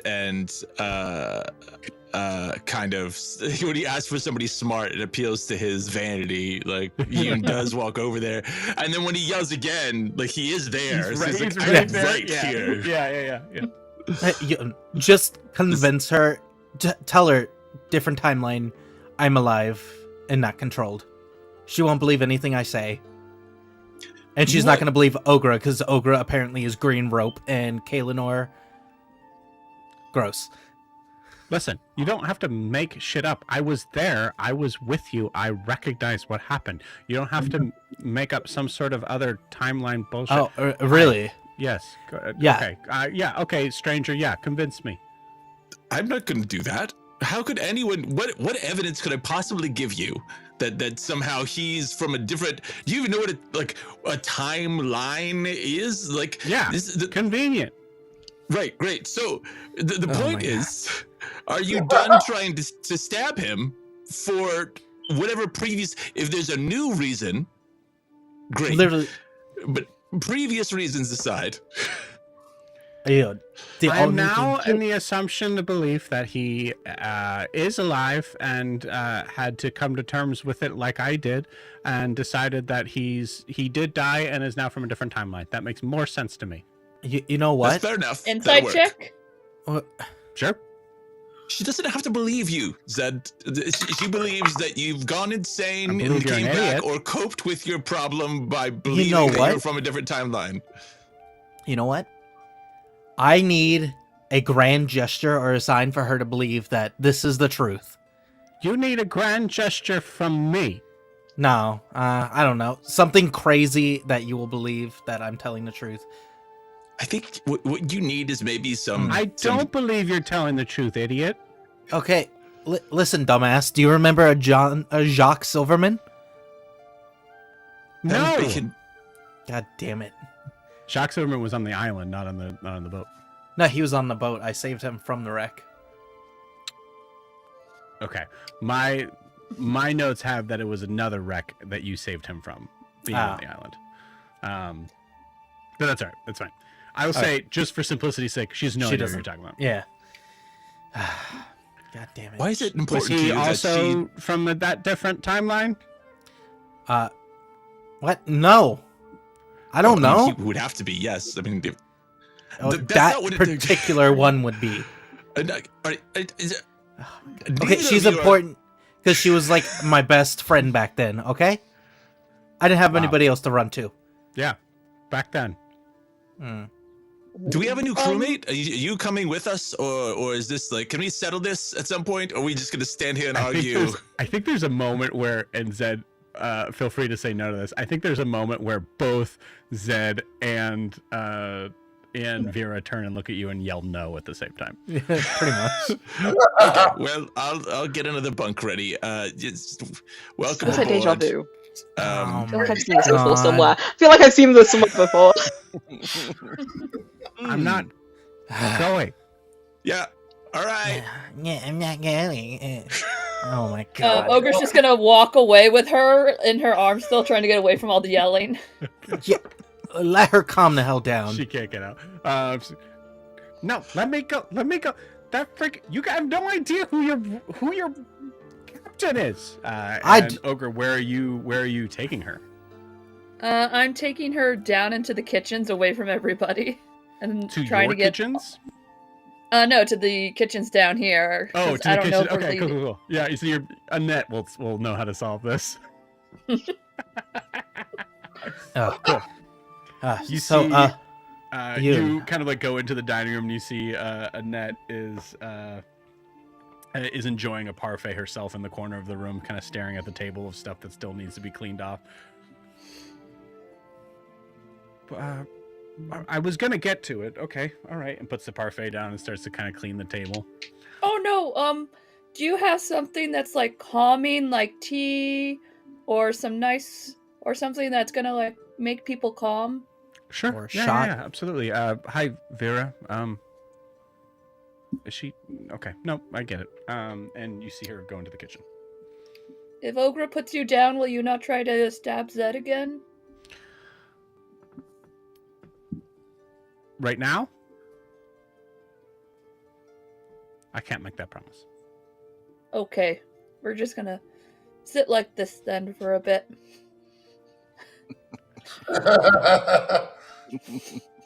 Would need you a like me to bath. bounce you?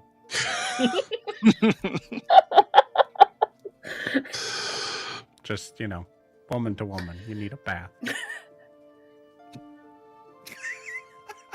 You know, Ogre's been dealing with a lot of hurtful things being said today. You're squeezing. have- I mean, I'm right here. I don't know. Maybe you smell like a goblin. Thank you. I was waiting for that. I was waiting for that. Sarah, take a point of inspiration for that. It feels so mean to give Sarah that point of inspiration for just a 2-word thing. But it was a good 2 words. Dan, you just had to say thank you, and I would have given it to you. No. Ah, man, I really screwed it up. Yeah. We don't play for the inspiration, Cool. So is anybody else coming into the dining room at this point? No, Tea is absolutely eventually not. brought out to Vera, and Vera asks, "Can I use my arms now?" I think I just sort of, if Zed's going down there, I think as he's going down, all Yoon says is, "You're bleeding," and then he'll walk over back to the captain. Beautiful. I'm just gonna tell you, and I was like, talk to the captain, take care of whatever the hell happened. It is this moment that all of a sudden Riars kind of appears in the sky. So Ogre, you do not see it. Vera doesn't see it, but the rest of you absolutely do. Well, shit. Oh, first mate's on the move. Wow. Car follows him. Yeah, Edwin, I think we're probably heading out. Okay. Okay. If you ever need a work after this, just I don't know, as for you and Aurelian, the Aurelian family will know where I am. They're all around Faran. You just straight up just like give your full like Yeah. Full I business think- card. Yeah, I'm you don't gonna have a business say- card? Here you go. Yeah, cool. Nas is here, and so there's like a moment of like thinking there's a moment to the viewers that Nas might like show like a point of recognition to that. I think everybody's just staring up at the sky. And like equivalent to a business card, like Edwin takes it and doesn't like is just still staring up. Right. You just walk back over to the ship.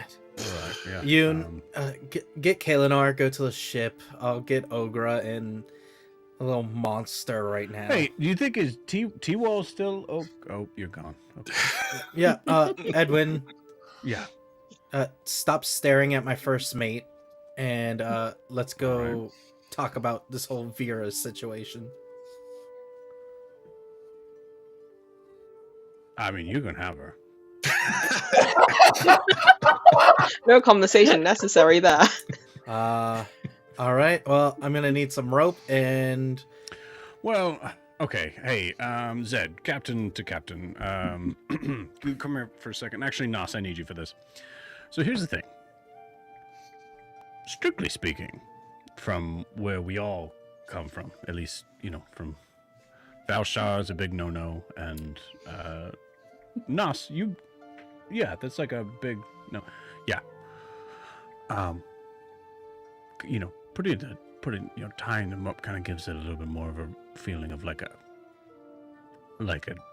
trade sort of situation that I'm not really wanting to take part in. So okay. Well, then how about this? You come with me. You convince her I'm not dead and I'm not part of that evil bitch's crew, and I'll take her. And then what was it you needed to trade? I can't remember. Okay. Well, you've got the information. If you guys ever need help, we got you. Right. Yeah. Also, one weird question. I was kind of orphaned. Where the fuck do sea elves come from?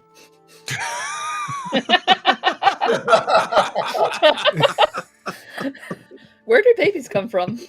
I know about parents, but and Okay, babies, good, but good. where Great. does That where do does our help a lot. where do our people No, come so I don't from? think you need to be here for this. You can, Blackjaw, you can take 5. Yeah, go Follow talk Nos to, and see if he has alcohol, because I'm just like, this is too much. I'm gonna go start drinking with the crew. I'm Right. so tired. There's a moment there is like a captain to captain sort of like bond here in the way of like like Edwin, and also Edwin's genuinely a nice guy, so he's not trying to make you feel dumb. So he refrains from saying the sea. What he does say is he goes, there's pockets of people, underwater all around the isles. Do you know what your last name is? I remember being a kid, working on boat to boat randomly with no other sea elves in sight. Okay, well, So I grew up alone. there's been some cases before of like other villages that have been attacked by Sahuagins or Exitzachittles. So it might be kind of a situation of whoever left you just didn't have the means to raise you, and you were safer on land. Then this is a lot of speculation, but I just it's But not here, it's not the rarest thing. we'll It's make it. dangerous down there. We'll make it simple. Just on side quest for me. Where is one of these villages that I could find them? Well, there is one that is you know what? Actually, I will show you mine. And he says, just let me go to. Don't blow up my ship. I'll be right back. He kind of walks off. No promises. Car, you're following Riaris. Yes, sir. Yoon, you're also following Riaris on foot? Yeah, I'm Yeah. just gonna go across whatever plank connects the decks, and yeah. He Cool. probably just ignored me saying, "Get Kaelinor." You got it. Okay, I see Kayla going off with the rest of the crew to drink. I guess I'm like, all right. Yeah, where is Kaelinor going? Did I miss Kaelinor just hanging out with the crew? Just hanging out with the group. I think I see after that battle, and I see Riaris up there looking the way he did, and Kaelin's like, I need a minute and maybe 5. You see just one need- of the actually. Ironically, you see a half orc kind of come up to you and just kind of give you like a nudge and gives you like a nip of something. Oh, yeah. Yeah, it's you don't have to hide it. It's pretty strong stuff, but Yeah, I'm just. it's pretty crazy. That's. Do you have more of this? It's like I. Yeah, I got a lot in my room.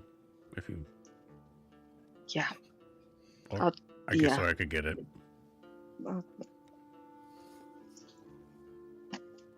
Let's just go. I'm just gonna bless this poor half. I'm taking like probably half his. I'm just drinking. I do not. I'm just like, this is. I need something to do with this crew. Yeah, sure. Yeah, let me just make sure everybody's everybody's gone. So and he's like he's a little bit ahead of you, and the killer it starts to come up in your head of like, Oh no, I didn't. Well, no, shit. And then bonus action, expeditious retreat, grab the apple, leave some gold and leg it. Yeah. You see another like sort of like smaller I'd say like yeah, there's like a smaller human sort of figure. Hey, Buff, he's a great guy. You're gonna get along with it. Whoa, where'd you go? Sorry, my bad. I didn't mean no. You like grab the drink and you just like which direction are you going, Kaelinor? I'm booking it back for my ship. I'm booking it off the ship. It's either like, just out. Following Yoon. If I see Yoon's hair, just immediately zooming after. Beautiful. Yeah. Yeah, I love that so much. Cool. Zed, you see the figure Yeah. kind of like come back. Kaelinor, what the fuck? That was my favorite. That That was my favorite flask. Yeah. How much was it?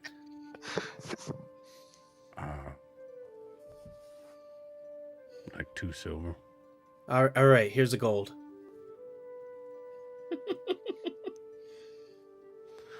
Can't drink out of this.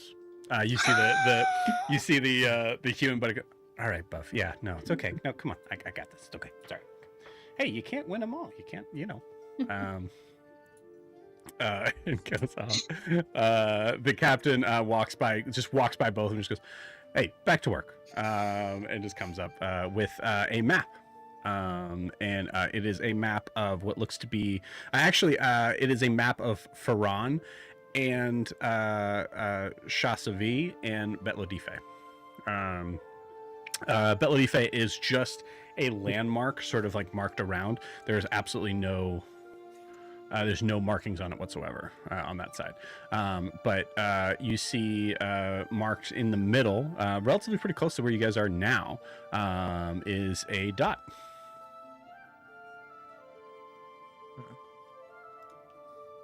All right.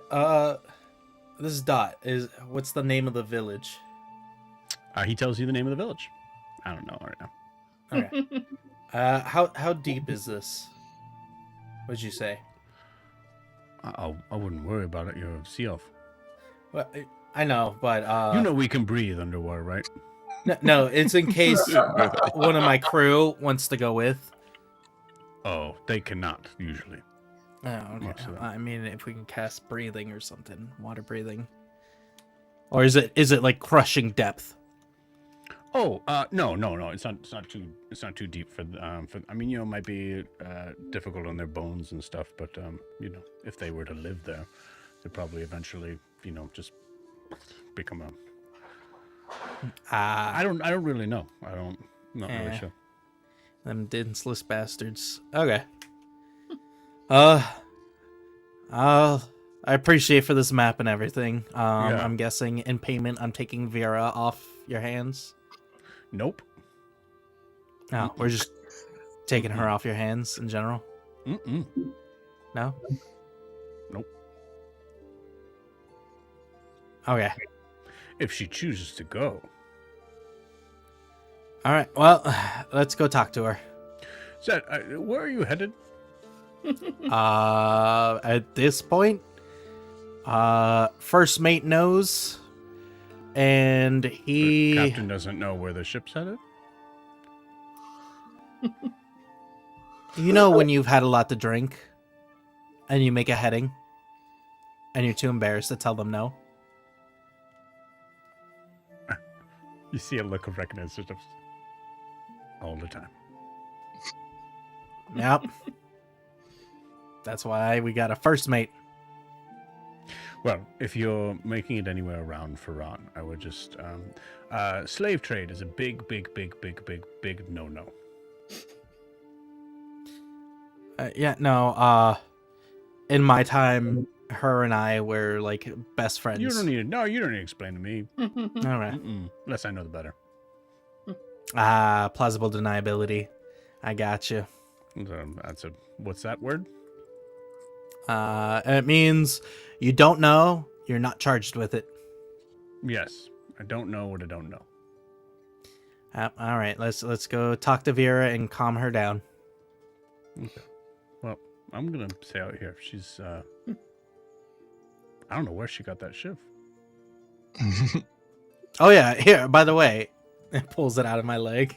Yeah, Here. I think at this point too, like if you, because I would say Zed, you recognize that they must have found her. So does that prove any sort of significance of like finding out the details on that?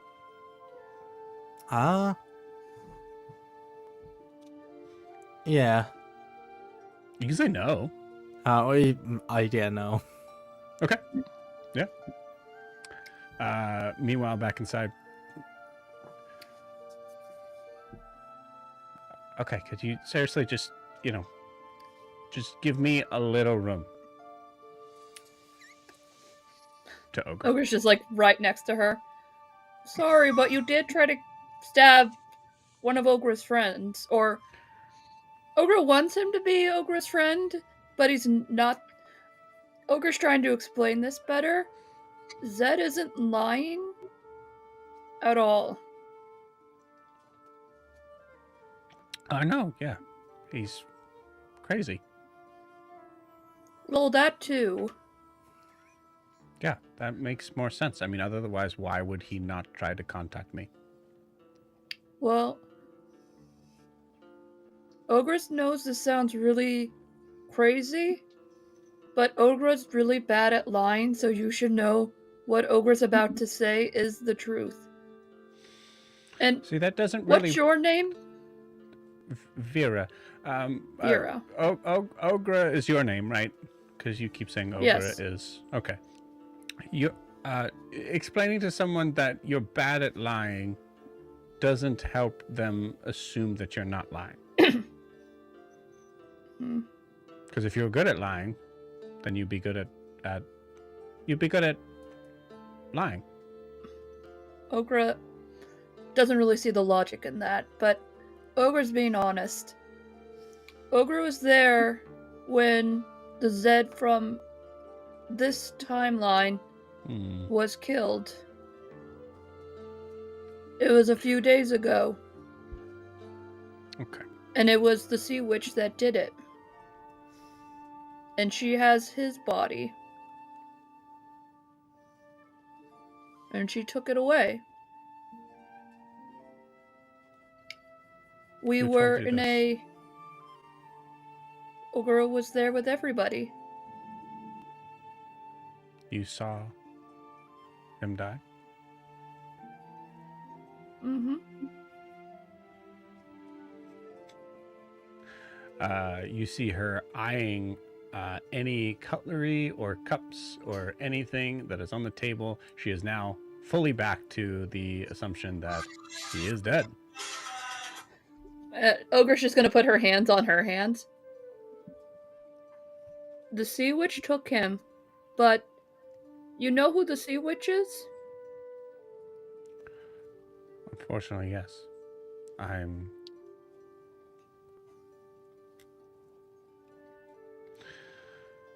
become personally aware.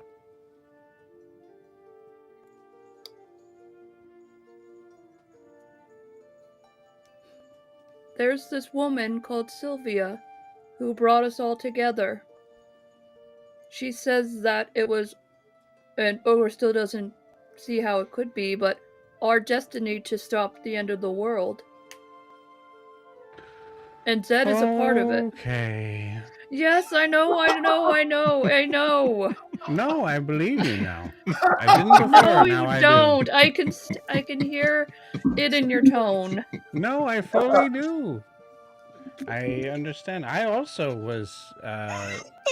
met Sylvia, and she told me to tell you to let me go. Ogre also lost someone important to her by the sea witch.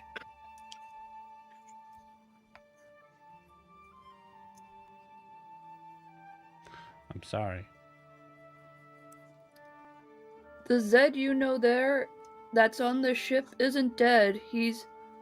Ogre can tell he's hurting a lot. And he's not the Zed Ogre knows or you know. Okay. But he's not right. dead. I'm going to give this my best shot, okay? How did you see Zed come back to life? Or come from a different, would you say, timeline? Mm-hmm. Okay. How did you see that? Oh boy. Our friend Carr, the big, Aarakocra that's all black. Him and Riaris, you didn't really see him. He's somewhere on the ship. Ogre doesn't know where he is. Okay. He's probably taking a nap. But they did some weird magic stuff with a...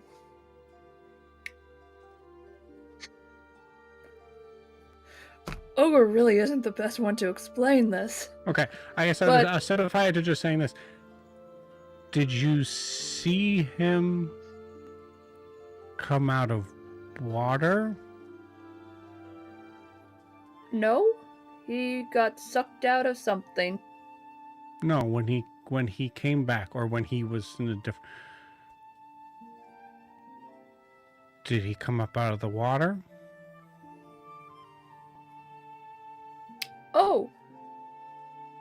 Oh, he kind of did, helping us. Was that eye the same? Like, you saw him different? Yes, like but apparently there are other Zeds, like one with a katana. Mm-hmm. Yeah, I'm with you. Ogre. I'm going to say Ogre. Seriously, it's up to you. It's fully up to you if you want to say that Ogre for sure 100% believes that this story is true. But there's a lot of like instances of, like you're saying, like some magic happened and I don't really understand exactly of it. Vera is trying to convince you that Zed is undead. So if you want to play along, you can feel free to roll on this, as she is going to try to persuade you. So it's your choice on whether or not you want to roll. You want to roll for it? Yeah, let's see. Let's do it. Okay, so her persuasion against your... I hate to say it, it would be straight up intelligence. I'll allow you to add your proficiency because it'd be a history that you're... I'll say history that you're proficient with. I don't have any...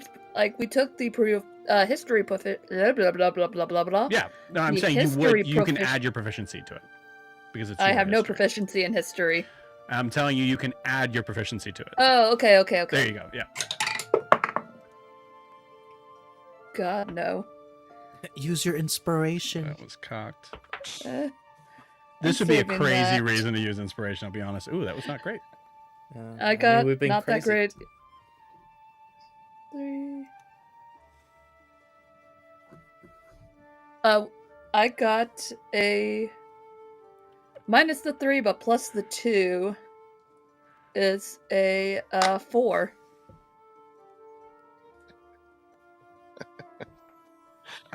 Cool. Yeah, she rolled a 10.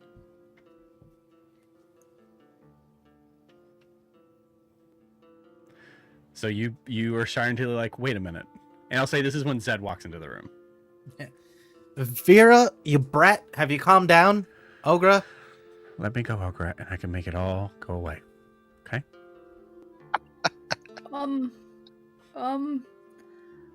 We went to a lot of trouble to get him, and we need. Yeah, no, he what are needs you more than that. He talking needs your about? soul. Oh It's my gonna god. take your soul, Ogre. Vera, I'm not talking to you. you just did. Exactly. Do you really think I'm dead? Does the dead bleed? I don't. They don't have know. a pulse to push the blood out. I'm sure the Sea Witch is smart enough to be able to make some workaround for that. That dumbass bitch doesn't know anything. That's why she still hasn't taken over your world. She took over mine. Mostly. This is not helping, Zed. You're always stubborn. You're trying to convince me I of something swear that is crazier to the than what I gods. think. Really? So Oh. you don't think a mask could have knocked me over the edge of the ship as a sea elf? I could have breathed underwater and gotten away during the storm? That makes a lot of sense. Why don't you go with that? I don't know. Maybe a smartass like you would have thought about that. But instead you're like, no, he's dead. He's evil. Because I felt you die. And I said, yes, you did. A different Zed. Did Ogre tell you about Riaris and What Carr? are we, Ogre? Okay, both of us could take him pretty easily, so you just let me go and grab the fork. Wait, Ogre has a question. How could you feel Zed die? Stupid. Shut up. Zed?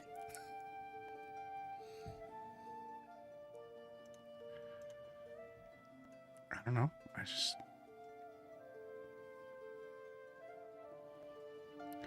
looks at Zed. The Zed I knew wouldn't leave a friend behind to die. Yeah, well, all I seen was dead, and then I seen a man that I helped. And then he trained me how to survive. And voila, I'm alive. Well, another version. Also, miss, I'm sorry you're seeing all this. Sorry, the parfaits were delicious. So And you were you're stuck on an island. trying to convince me. All right, look, a couple days ago, I was in my own timeline, hiding on my island with a bunch of traps and a bunch of her stupid-ass zombies trying to come after me. So you And then they appeared and snatched me. fine. Fine.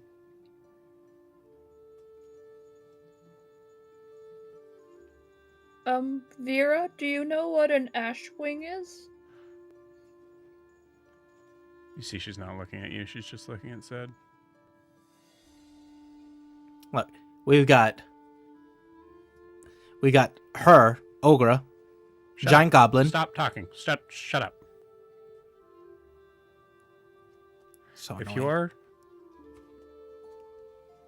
If I'm...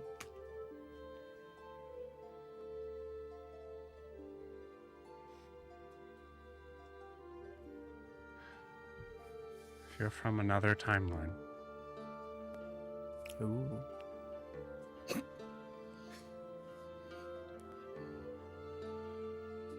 did you leave your Vera there too?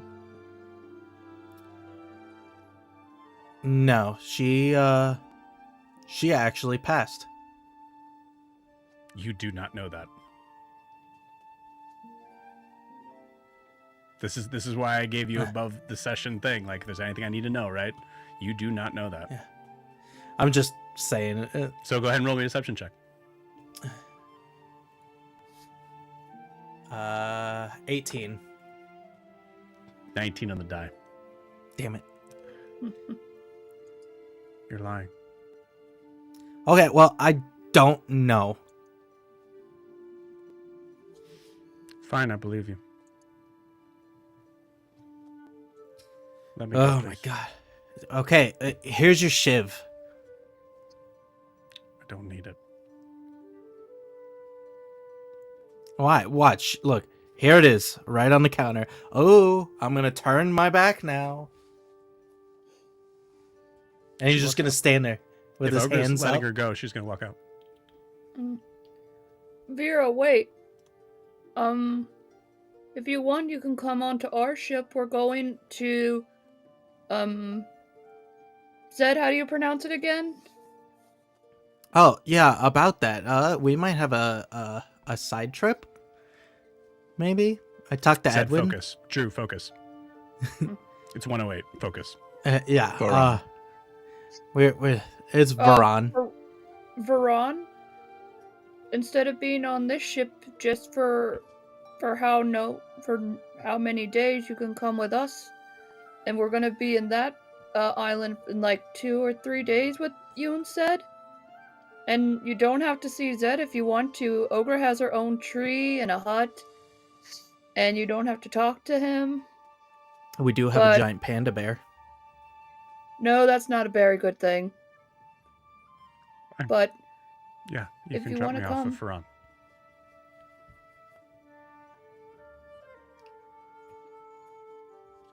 She walks out. You see Annette standing in the doorway. The kitchen.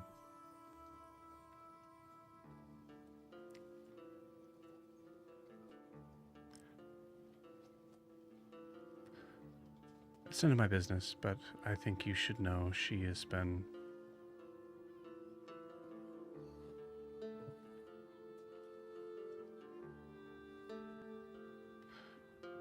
She was asking everyone on the crew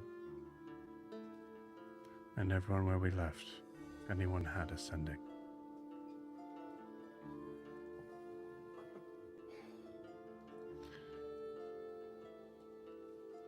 She wanted to talk to you. She grabs a bowl, walks in the kitchen. And I think with that, we're going to end tonight's session. We'll see you guys next week.